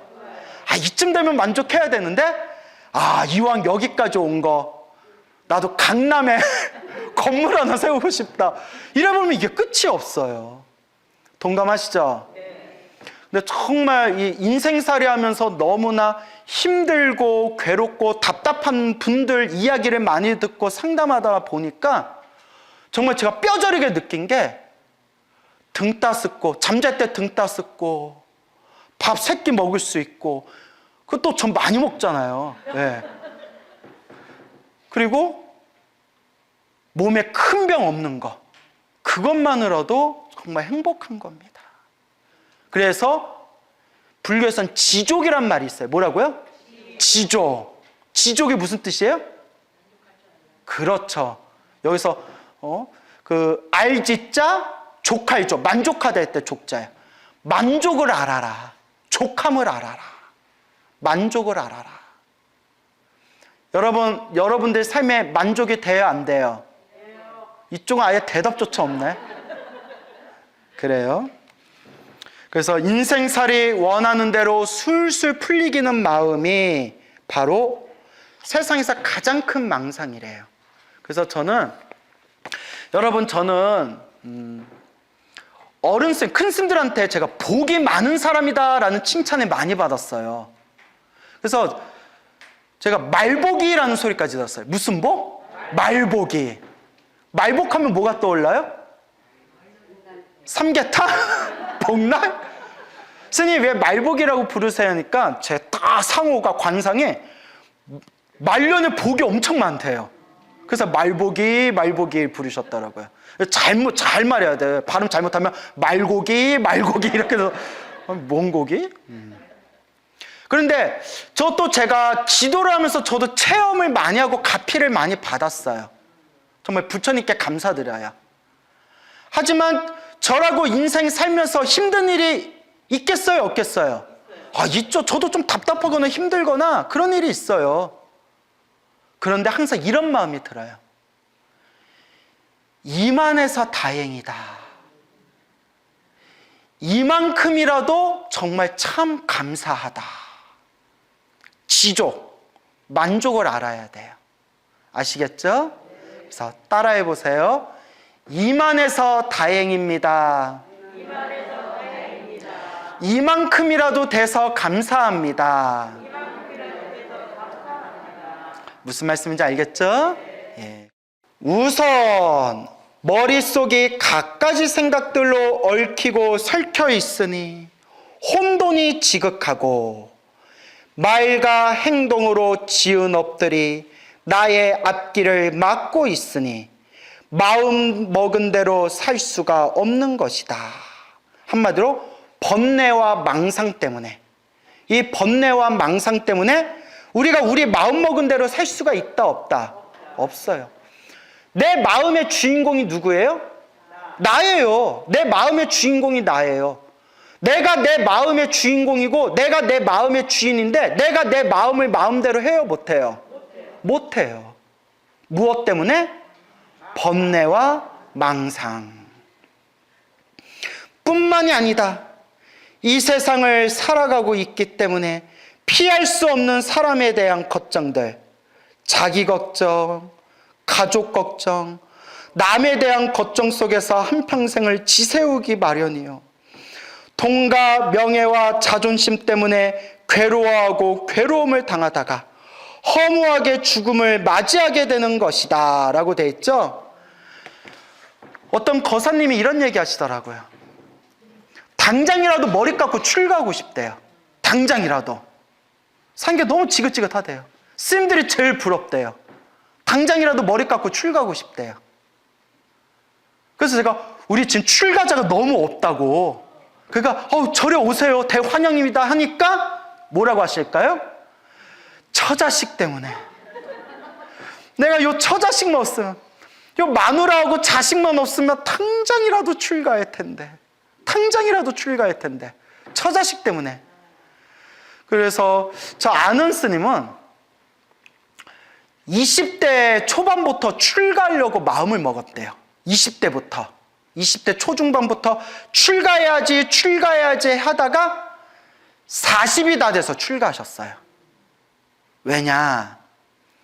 직장에 들어가서 어머니 평생 사실 수 있는 노후 자금 만들어드리고 출가했어요. 그 스님 계세요. 그 이름 되면 알만한 그런 좋은 대기업에 들어가서 10년 동안 정말 이제 월급 꼬박꼬박 모아가지고 어머니 이렇게 살 수 있게끔 노후 자금 만들어드리고 출가하셔서 못 본 지 오래됐는데 그 스님 어떻게 지내세요? 하니까 지금도 선방 다니면서 열심히 공부하신대요. 참 대단하시죠? 또 이런 케이스도 있어요. 40이 넘어서 출가하신 스님이 계셨는데 그 스님도 속가에서 온갖 일을 해가지고 돈을 모은 뒤에 어머니한테 드렸대요. 어머니, 엄마, 나 이제 머리 깎고 출가하면 더 이상 어머니 제가 보살펴 드릴 수 없어요. 요거 통장 아무도 주지 마세요. 오직 어머니만 가지고 있어야 돼요. 라고 맡겼는데 출가하고 몇 년 후에 들은 소식이 형제 자매들이, 형 동생들이 자기 엄마 이렇게 꼬셔가지고 걔가 출가할 때 좀 남겨놓은 거 있잖아요. 어머니 좀 빌려주세요 해놓고 그걸 가져가 버렸대요. 야, 실제로 들은 얘기예요. 그 스님이 얼마나 심란했겠어요. 이거는 자식이 아니라 웬수고 형제자매가 아니라 웬수예요. 그쵸? 그리고 그 스님 결국 환속하셨대요. 어머니 모신다고. 이게 뭐 진짜 이게 뭐 소설 속에나 나올 얘기야. 그죠? 참 그 스님 참 좋은 분이었는데 그 어른 스님이 이렇게 혀를 차면서 머리 깎고 출가하면서 부처님 법 공부하기에는 인연이 부족했나 보다 이렇게 말씀하시더라고요. 참 세상 별일 다 있어요. 여러분, 마지막 유산은 죽을 때까지 움켜쥐고 계세요. 알겠죠? 이게 뭔 얘기야? 말이야 당나귀야? 갑자기 이상한 얘기가 됐어요? 남 걱정, 가족 걱정, 그러면서 또 한 생을 다 보내게 되는 거예요. 근데 우리 중생 삶이 그래요. 예전에 20대 때 만났던 어떤 젊은 친구가 있었는데 20대 때 저한테 뭐라고 했냐면 스님들은 너무 신기하대요. 자기는 죽었다 깨어나도 스님이 될 수 없대요. 왜? 라고 물어보니까 왜? 여자 없이 어떻게 살아요? 이러는 거예요. 여자 없이 어떻게 살아요? 연애도 하고 결혼도 해야지. 자기는 절대 스님 될 수 없다고 20대 때 그렇게 얘기했는데 40대 때 만났어요. 그 친구를. 뭐라고 했을까요? 스님이 제일 부러워요. 스님이 제일 부러워요. 나도 머리 깎고 스님 되고 싶어요. 이러더라고요. 참 중생 마음 희한하죠. 중생 마음 희한해. 그렇게 또 우리 영화나 드라마 보면 머리 한번 숙이고 한 발자국 양보하면 아무렇지도 않게 해결될 수 있었던 일들이 자기의 자존심, 교만, 자기의 그런 어떤 고집 때문에 걷잡을 수 없는 큰 사건과 사고가 되는 그런 드라마나 영화 있죠. 그게 다 나라는 생각, 내 것이라는 생각, 나에 대한 집착들. 그러한 번뇌와 망상, 탐욕과 성냄과 어리석음에 물들면서 구하고자 해도 구할 수 없고 얻고자 해도 얻을 수 없고 마음에 무언가 자꾸 조금만 더 갈증을 일으키면서 살아가고 있는 우리 중생들의 모습, 그게 바로 끊임없는 괴로움 속에서 스스로 자신의 마음을 스스로 어지럽히고 번뇌와 망상에 물들어서 살고 있는 이 윤회 세상 중생들의 모습이 되는 겁니다. 이런 혼탁한 세상 속에서 그래도 부처님 말씀 한마디 한 구절이라도 공부하겠다, 부처님을 향해서 기도 한 번이라도 더 하고, 내가 내 공덕을 조금이라도 닦겠다, 내 마음을 조금이라도 닦겠다라고 그런 마음을 일으킬 수 있는 불자분들은 그래도 전생에 무엇이 있는 분들이구나? 착할선, 뿌리익은, 성근. 그래도 착한 뿌리가 있기 때문에 이번 생에 부처님 법을 만나서 마음 공부를 할 수 있는 것이다 라는 것을 우리가 꼭 명심해야 되겠습니다. 알겠죠? 예. 계속해서 읽어보겠습니다. 그렇다고 사람에 대한 애착과 모든 욕심을 남김없이 비우고 사는 것 또한 용이하지가 않다. 쉽지가 않다. 우리 머리로는 놓아버려야지 하면서도 잘 안 놓아지죠. 그 집착이라는 것.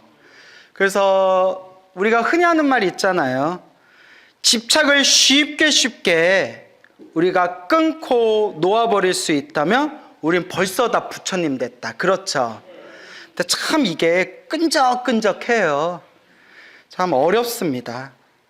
왜 그러냐? 오랜 세월 동안 무엇인가를 추구하면서 살아온 버릇 때문에, 버릇, 이게 바로 업습이라고 해요. 뭐라고요? 예, 습관인데, 습관, 불교에서는 업습이라고 해요. 시작 없는 옛적부터 몸과 말과 생각이라는 세 가지 업, 몸으로 지은 업, 입으로 지은 업, 생각으로 지은 업에 습관이 딱 달라붙어 있기 때문에 비우기가 쉽다, 어렵다? 어려워요.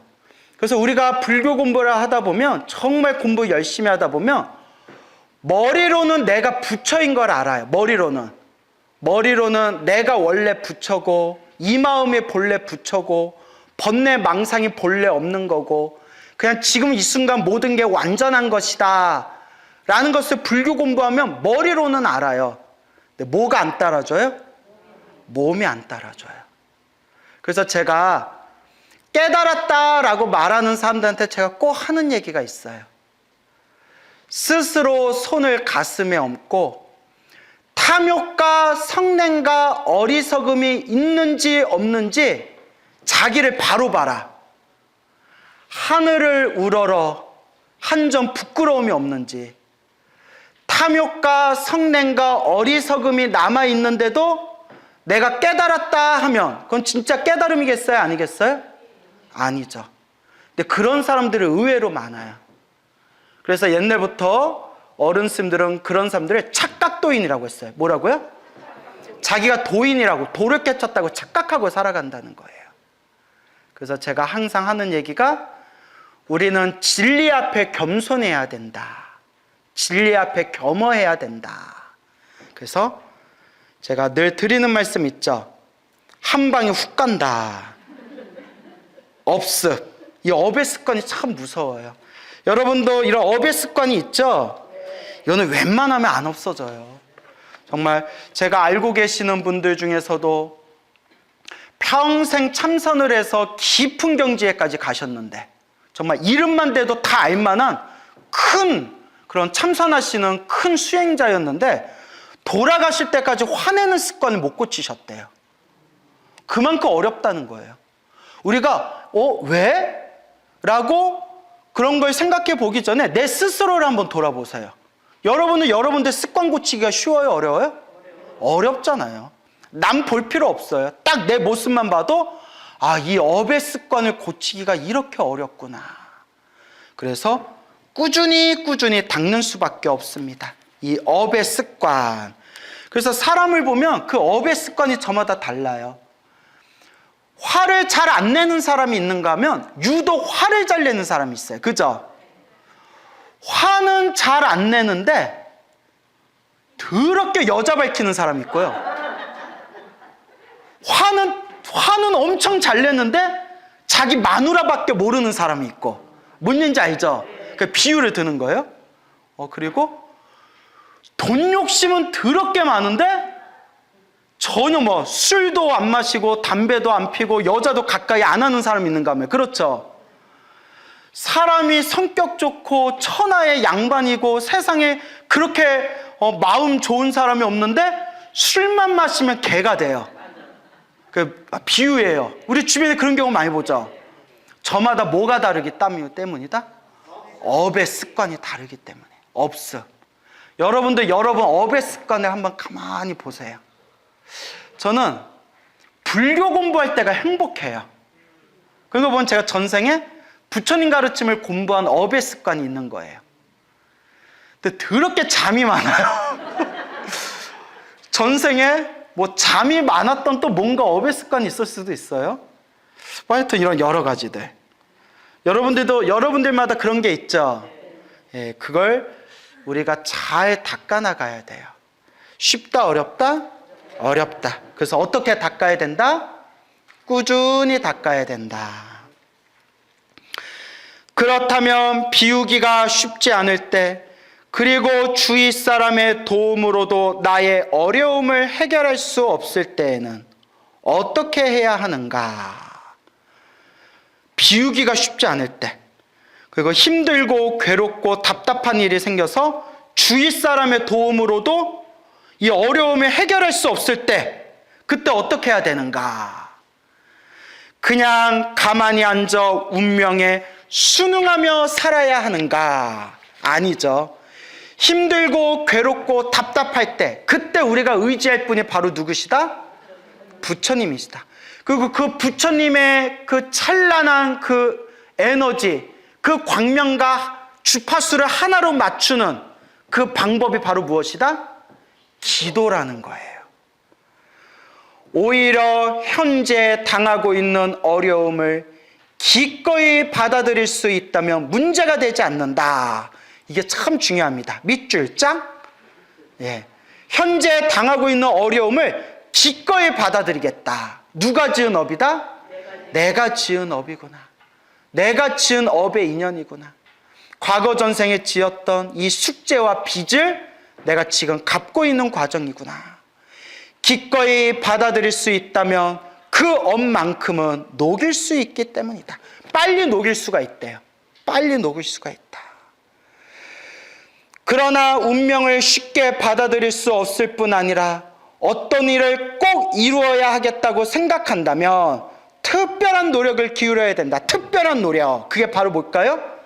기도. 그때 바로 필요한 것이 기도이다. 기도. 불보살님의 에너지와 하나 되는 방법이에요. 부처님과 보살님과 하나 되는 방법. 여러분들이 관세음보살 부를 때 누구의 에너지와 주파수가 하나로 맞춰지는 거예요? 관세음보살님과. 지장보살 연불할 때 누구의 주파수와 하나로 맞아떨어지는 거예요? 지장보살. 여러분들이 금강경을 외울 때, 신묘장구 다란이를 독송할 때, 법화경을 사경할 때 그 불보살님의 에너지와 주파수가 하나로 점점 맞아떨어지는 거예요. 그렇게 서로가 서로 주파수가 딱 통했을 때 우리가 그걸 감응이라고 불러요. 뭐라고 부른다? 감응. 감 받았나? 감응. 서로 주고받았다는 거야. 알겠죠? 제 말 너무 신경 쓰지 마세요. 자, 감응. 서로가 통했다는 거예요. 서로가 통했다. 그때 바로 필요한 것이 기도이다. 그러니까 무슨 기도가 더 낫냐? 그게 의미가 없어요. 내가 간절하게 불보살님을 간절하게 생각하고 어떤 기도든 부처님을 향해서 간절하게 기도해서 내 간절한 마음의 에너지가 부처님의 에너지와 하나로 통했을 때 그때 바로 생생한 가피가 꽃을 피우게 되는 거예요. 그래서 제가 늘 드리는 이야기가 관세음보살을 부르든 지장보살을 부르든 천수경을 독송하든 금강경을 외우든 법화경을 사경하거든 능엄주를 하든 결국 불보살님의 에너지는 하나로 통합니다. 핵심은 간절함이에요. 간절함. 스님, 낮에 해야 좋을까요? 밤에 해야 좋을까요? 어느 시간에 해야 좋을까요? 낮에 하든 밤에 하든 아무 상관없어요. 뭐가 중요하다? 그렇죠. 간절함. 스님, 동쪽을 보고 할까요? 남쪽을 보고 할까요? 북쪽을 보고 할까요? 서쪽을 보고 할까요? 아무 상관없어요. 뭐가 중요해요? 간절함이 중요해요. 스님, 앉아서 기도할까요? 서서 기도할까요? 누워서 기도하면 안 되죠. 괜찮아요. 몸이 아픈 사람은 병실에서 침대에 누워서 기도해가지고 가피 받은 분도 있어요. 중요한 건 무엇이다? 간절함이 중요해요. 간절함. 스님, 연부를 할 때 소리를 내고 연부를 하는 게 좋을까요? 소리를 내지 않고 해도 될까요? 뭐가 중요해요? 소리를 내든 소리를 내지 않든 마음을 집중하는 것. 그 간절함이 중요하다. 아시겠죠? 그래서 제가 무슨 기도해야 효과가 좋아요? 그런 질문 더 이상 하지 말아라. 천수경으로 효과 보신 분은 사람들한테 뭐 하라고 시킬까요? 천수경 하라고 시켜요. 지장경 기도에서 효과 보신 분은 사람들한테 뭐 하라고 시킬까요? 지장경 하라고 시켜요. 금강경으로 효과 보신 분은 사람들한테 뭐 하라고 시킬까요? 금강경. 법화경으로 효과 본 분은 사람들한테 뭐 하라고 시킬까요? 다 자기가 효과 본 거 가지고 사람들한테 하라고 해요. 결국은 천수경으로 효과 보신 분도 있고, 지장경으로 효과 보신 분도 있고, 금강경으로 효과 보신 분도 있고, 법화경으로 효과 보신 분도 있어요. 뭐가 중요하다? 간절함. 그 정성스럽고 간절하게 하나라도 불보살님을 향해서 간절하게 기도하면 그와 같은 생생한 가피를 스스로 맛보게 되리라 라는 것을 명심하시기 바랍니다. 알겠죠? 그러니까 무슨 기도할까 무슨 기도할까 고민 안 하셔도 돼요. 하나라도 꾸준히 하시기 바라요. 그러다가 관세음보살 기도하다가 지장보살 기도하고 싶을 때 있을 거 아니에요. 그렇죠? 그러면 이제 마음속으로 부처님 오늘까지 관세음보살 기도하고 내일부터는 지장보살 기도 들어가겠습니다. 마음으로 고한 뒤에 지장보살 기도하시면 돼요. 지장보살 기도하다가 또 금강경 기도하고 싶을 때가 있을 거 아니에요. 그러면 부처님 오늘까지 딱 지장보살 기도하고 내일부터는 새롭게 금강경 기도 시작하겠습니다 하고 부처님께 마음으로 고하고 내일부터 금강경 시작하면 돼요. 그러다 또 법화경 기도하고 싶을 때 있을 거 아니에요. 그러면 또 어떻게 하면 돼요? 부처님 오늘까지 금강경 기도하고 내일부터 법화경 기도하겠습니다 라는 생각 들 거 아니에요. 그리고 또 다른 기도가 또 하고 싶을 때는 또 부처님 하면 부처님이 야 그만 좀 해라. 야 그만 좀 해. 이씨. 이렇게 부처님이 짜증 내시겠어요? 안 내시겠어요? 예, 안 내세요. 무슨 말인지 알죠? 예, 모든 기도의 에너지는 하나로 통합니다. 그걸 명심하시기 바랍니다. 스님, 어느 스님은 무슨 기도가 좋다는데요? 스님, 어떤 분은 무슨 기도가 좋다는데요? 그냥 다 자기가 체험한 게 좋다고 그래요. 제가 기도에서 가피 받으신 분들 수백 가지 체험 이야기를 다 모아가지고 제가 다 통계를 내봤잖아요. 결론이 자기가 기도에서 체험한 것을 사람들에게 많이 권하더라. 중요한 것은 어떤 기도를 하든 하나라도 간절히 열심히 하면 반드시 가피가 있더라. 저는 이제 그것을 발견한 겁니다. 자, 잘 그렇게 이해하시기 바랍니다. 알겠습니까? 부처님이나 큰 힘을 지닌 보살님께서 세운 행원력, 행원력. 행은 실천을 뜻해요. 실천. 원은 뭐뭐 하겠습니다 라는 마음의 발언, 마음의 맹세를 뜻해요.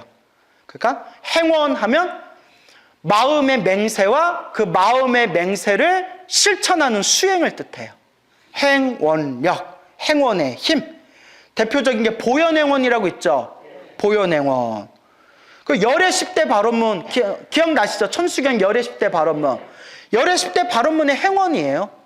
원하영리 사막도 원하옵건대 제가 지옥악이 축생에 떨어지지 않기를 발언합니다. 이게 행원이에요. 원하속단 탐진치 원하옵건대 제가 빨리 탐욕과 성냄과 어리석음을 끊기를 원하옵니다. 이게 행원력이에요. 대표적인 게 사홍서원. 중생을 다 건지겠습니다. 번뇌를 다 끊겠습니다. 법문을 다 배우겠습니다. 불도를 반드시 이루겠습니다. 뭐뭐 하겠습니다 하면 그게 원이고요. 그 네 가지를 실천하기 위해서 노력하고 수행하는 걸 뭐라고 해요? 행이라고 하는 거예요. 그래서 행원이라고 부르는 거예요. 아시겠어요? 잘 모르는 것 같은데 나중에 시험을 봐야지. 고통받는 중생을 남김없이 구제하겠다.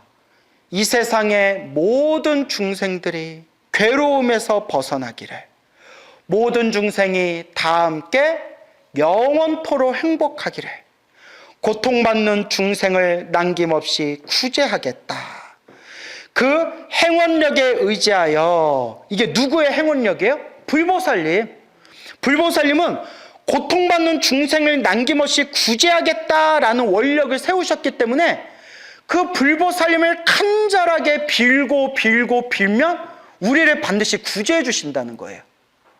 그러니까 관세음보살 보문품에서 뭐라고 했어요? 고통에 빠진 중생이 일심으로 관세음보살을 부르면 반드시 그 괴로움에서 구제하리라. 보문품에 나오죠. 지장경에도 나오죠. 약사경에도 나오죠. 수없는 경전에 불보살님을 간절하게 부르면 모든 중생을 고통에서 구제하겠다라는 불보살님의 그 행원력, 발원이라고도 하고 서원이라고도 하고 그 힘에 의해서 우리 중생들을 반드시 도와주신다는 거예요. 그게 불교에서 말하는 기도의 힘이에요. 왜냐? 불보살님이 우리 중생들과 약속하셨다. 모든 중생들을 괴로움에서 구제하겠다라고 불보살님이 맹세하셨기 때문에 간절하게 불보살님을 부르면 그 가피를 받을 수 있다라는 겁니다. 그럼 어떤 분이 이런 질문을 할 수가 있죠? 스님, 저도 정말 간절하게 기도했는데 제가 원하는 바를 이루지 못했어요. 불보살님께서 저한테는 관심이 없나 봐요. 아무런 그런 가피도 없고 무관심이에요. 기도 열심히 했는데 아무 일도 일어나지 않았어요. 오히려 기도 열심히 했는데 더 안 좋은 일이 일어났어요. 라는 생각 들 때 있죠. 그래서 제가 이걸 정리해서 이렇게 말씀드렸죠. 첫째, 복이 많은 사람은 기도를 조금만 해도 효과를 빨리 본다. 복이 없는 사람, 업장이 두꺼운 사람들은 기도를 많이 해도 효과가 더디게 일어난다. 비유를 들자면 항아리에 물이 가득 차 있으면 물방울이 몇 번만 떨어져도 어떻게 돼요? 물이 금방 넘치죠.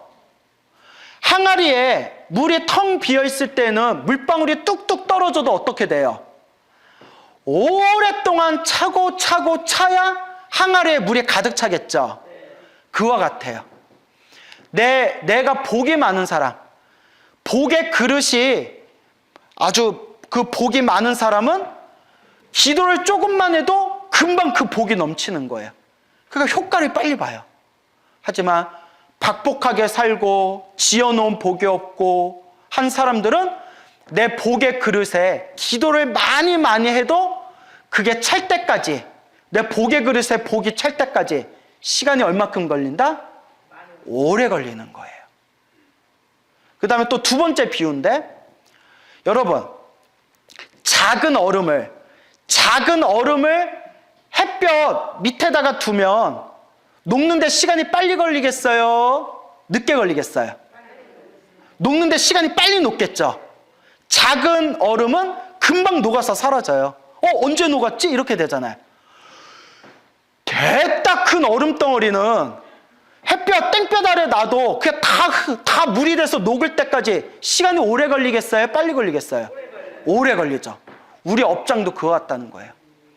얼음과 같아서 업보의 두께가 얇은 사람들은 기도를 조금만 해도 업장 소멸이 빨리빨리 된다는 거예요. 하지만 업장이 두꺼운 사람들은 햇볕을 오래 받아야 그 얼음이 다 녹아서 사라지듯이 내 두꺼운 업보를 완전히 녹이는 데에는 기도하면서 시간이 어떻게 걸린다? 오래 걸린다는 거예요. 납득이 되십니까? 꾸준히 하는 수밖에 없어요. 스님, 저는 기도를 많이 했는데도 효과가 없어요. 아니에요.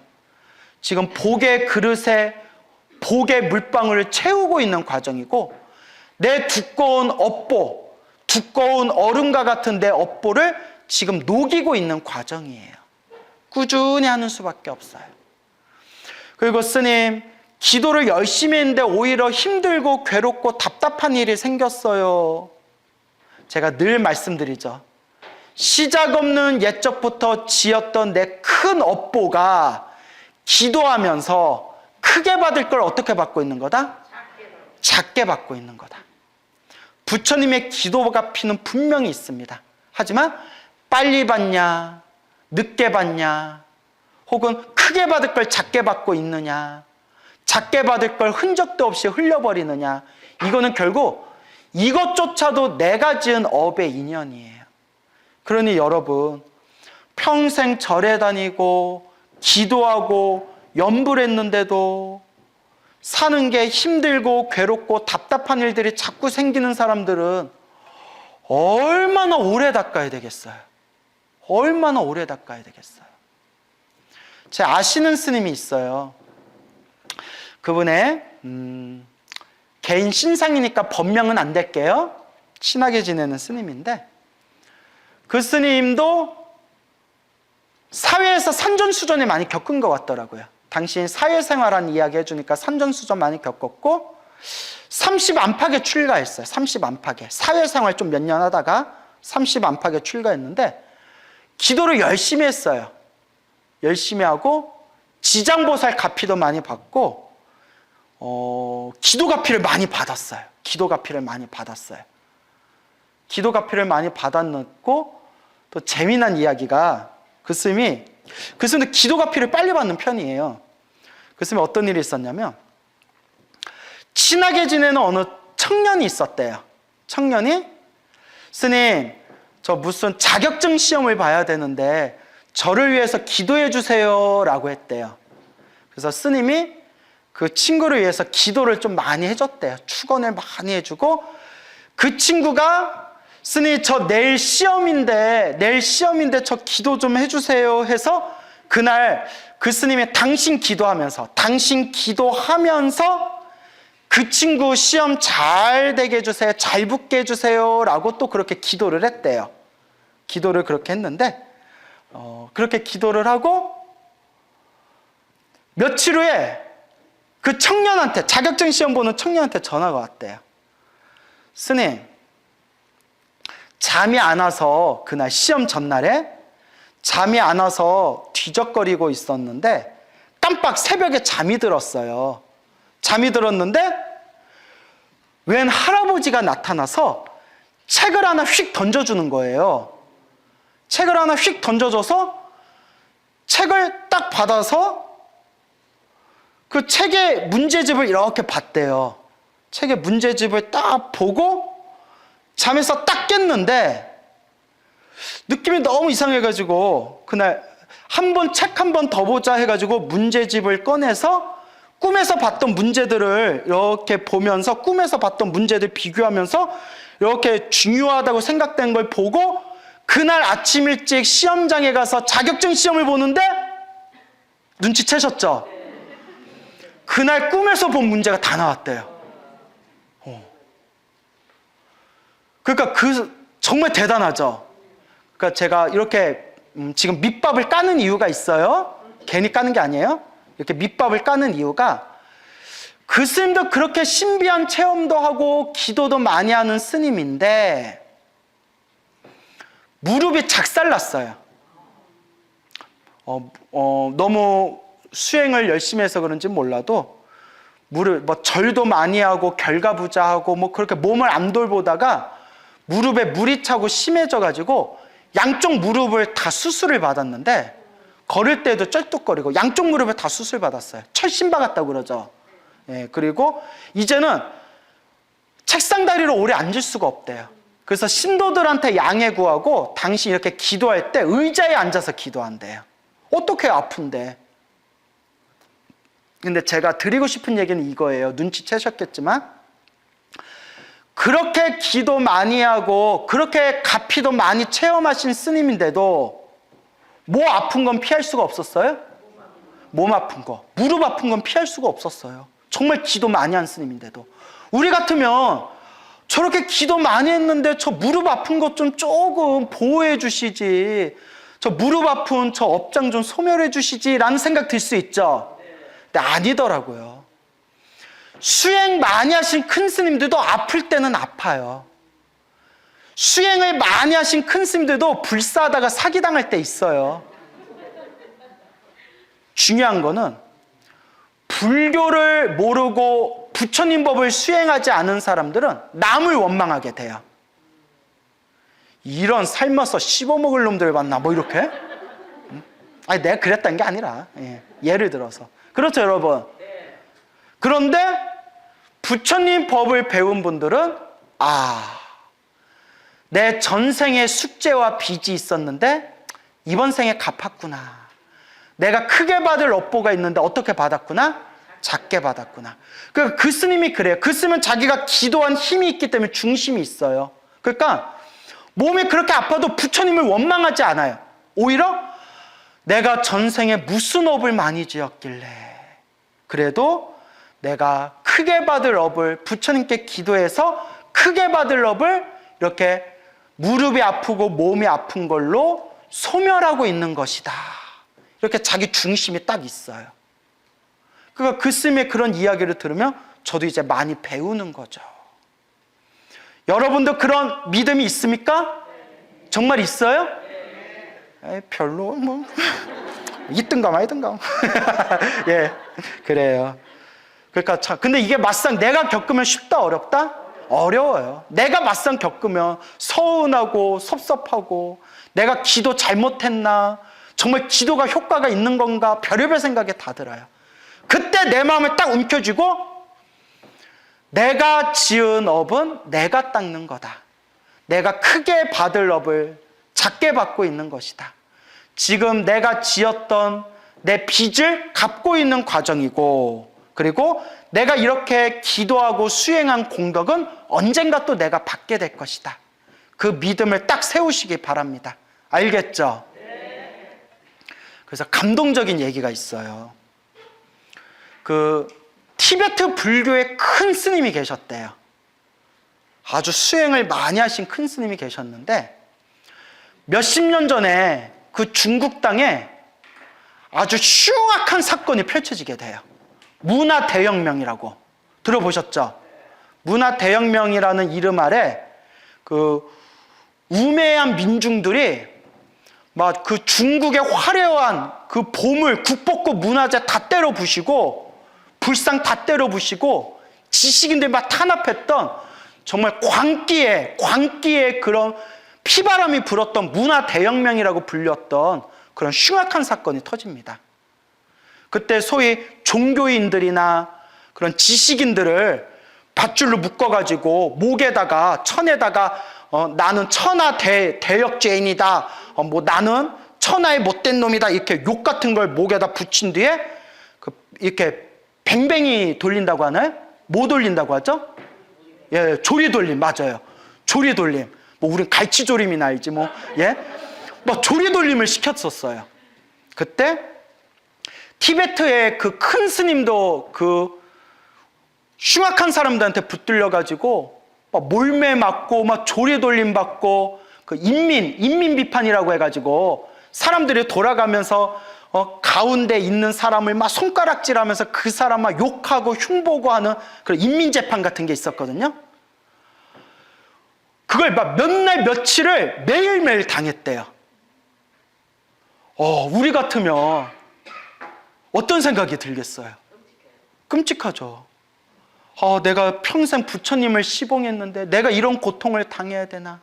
내가 이런 괴로움을 당해야 되나? 뭐 이렇게 내 믿음이 흔들릴 수도 있을 것이고 부처님 제발 도와주세요. 부처님 도와주세요. 이렇게 막 울부짖을 수도 있을 것이고 그러니까 가끔 이런 이야기를 볼 때 제 스스로도 한번 생각해봐요. 이럴 때 나는 뭐 해야 되나? 이럴 때 나는 과연 어떻게 했을까? 뭐 그냥 속으로 나무 아미타불 했겠죠, 뭐 저도. 아니면 그냥 아우 내가 오늘 제삿날이다 하고 한판 붙든가. 근데 내가 싸움을 못 해가지고 내가 또 물살이잖아요, 물살. 예? 전문 용어로 두부살이라고 하죠. 예? 그래서 싸웠다가는 뒤지게 맞을 것 같고.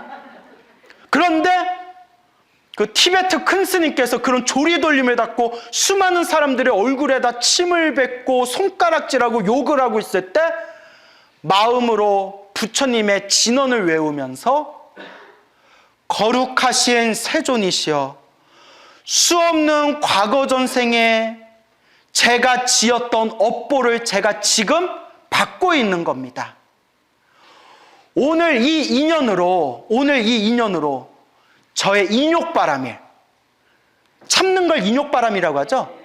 인욕바람일, 오늘 이 인연으로 이 인욕바람일을 완성하고, 나아가 지금 이 순간 나를 욕하고 나를 괴롭힌 저 사람들을 제가 제도할 수 있게 해주십시오 라고 마음으로 발언하면서 그걸 수행으로 돌렸대요.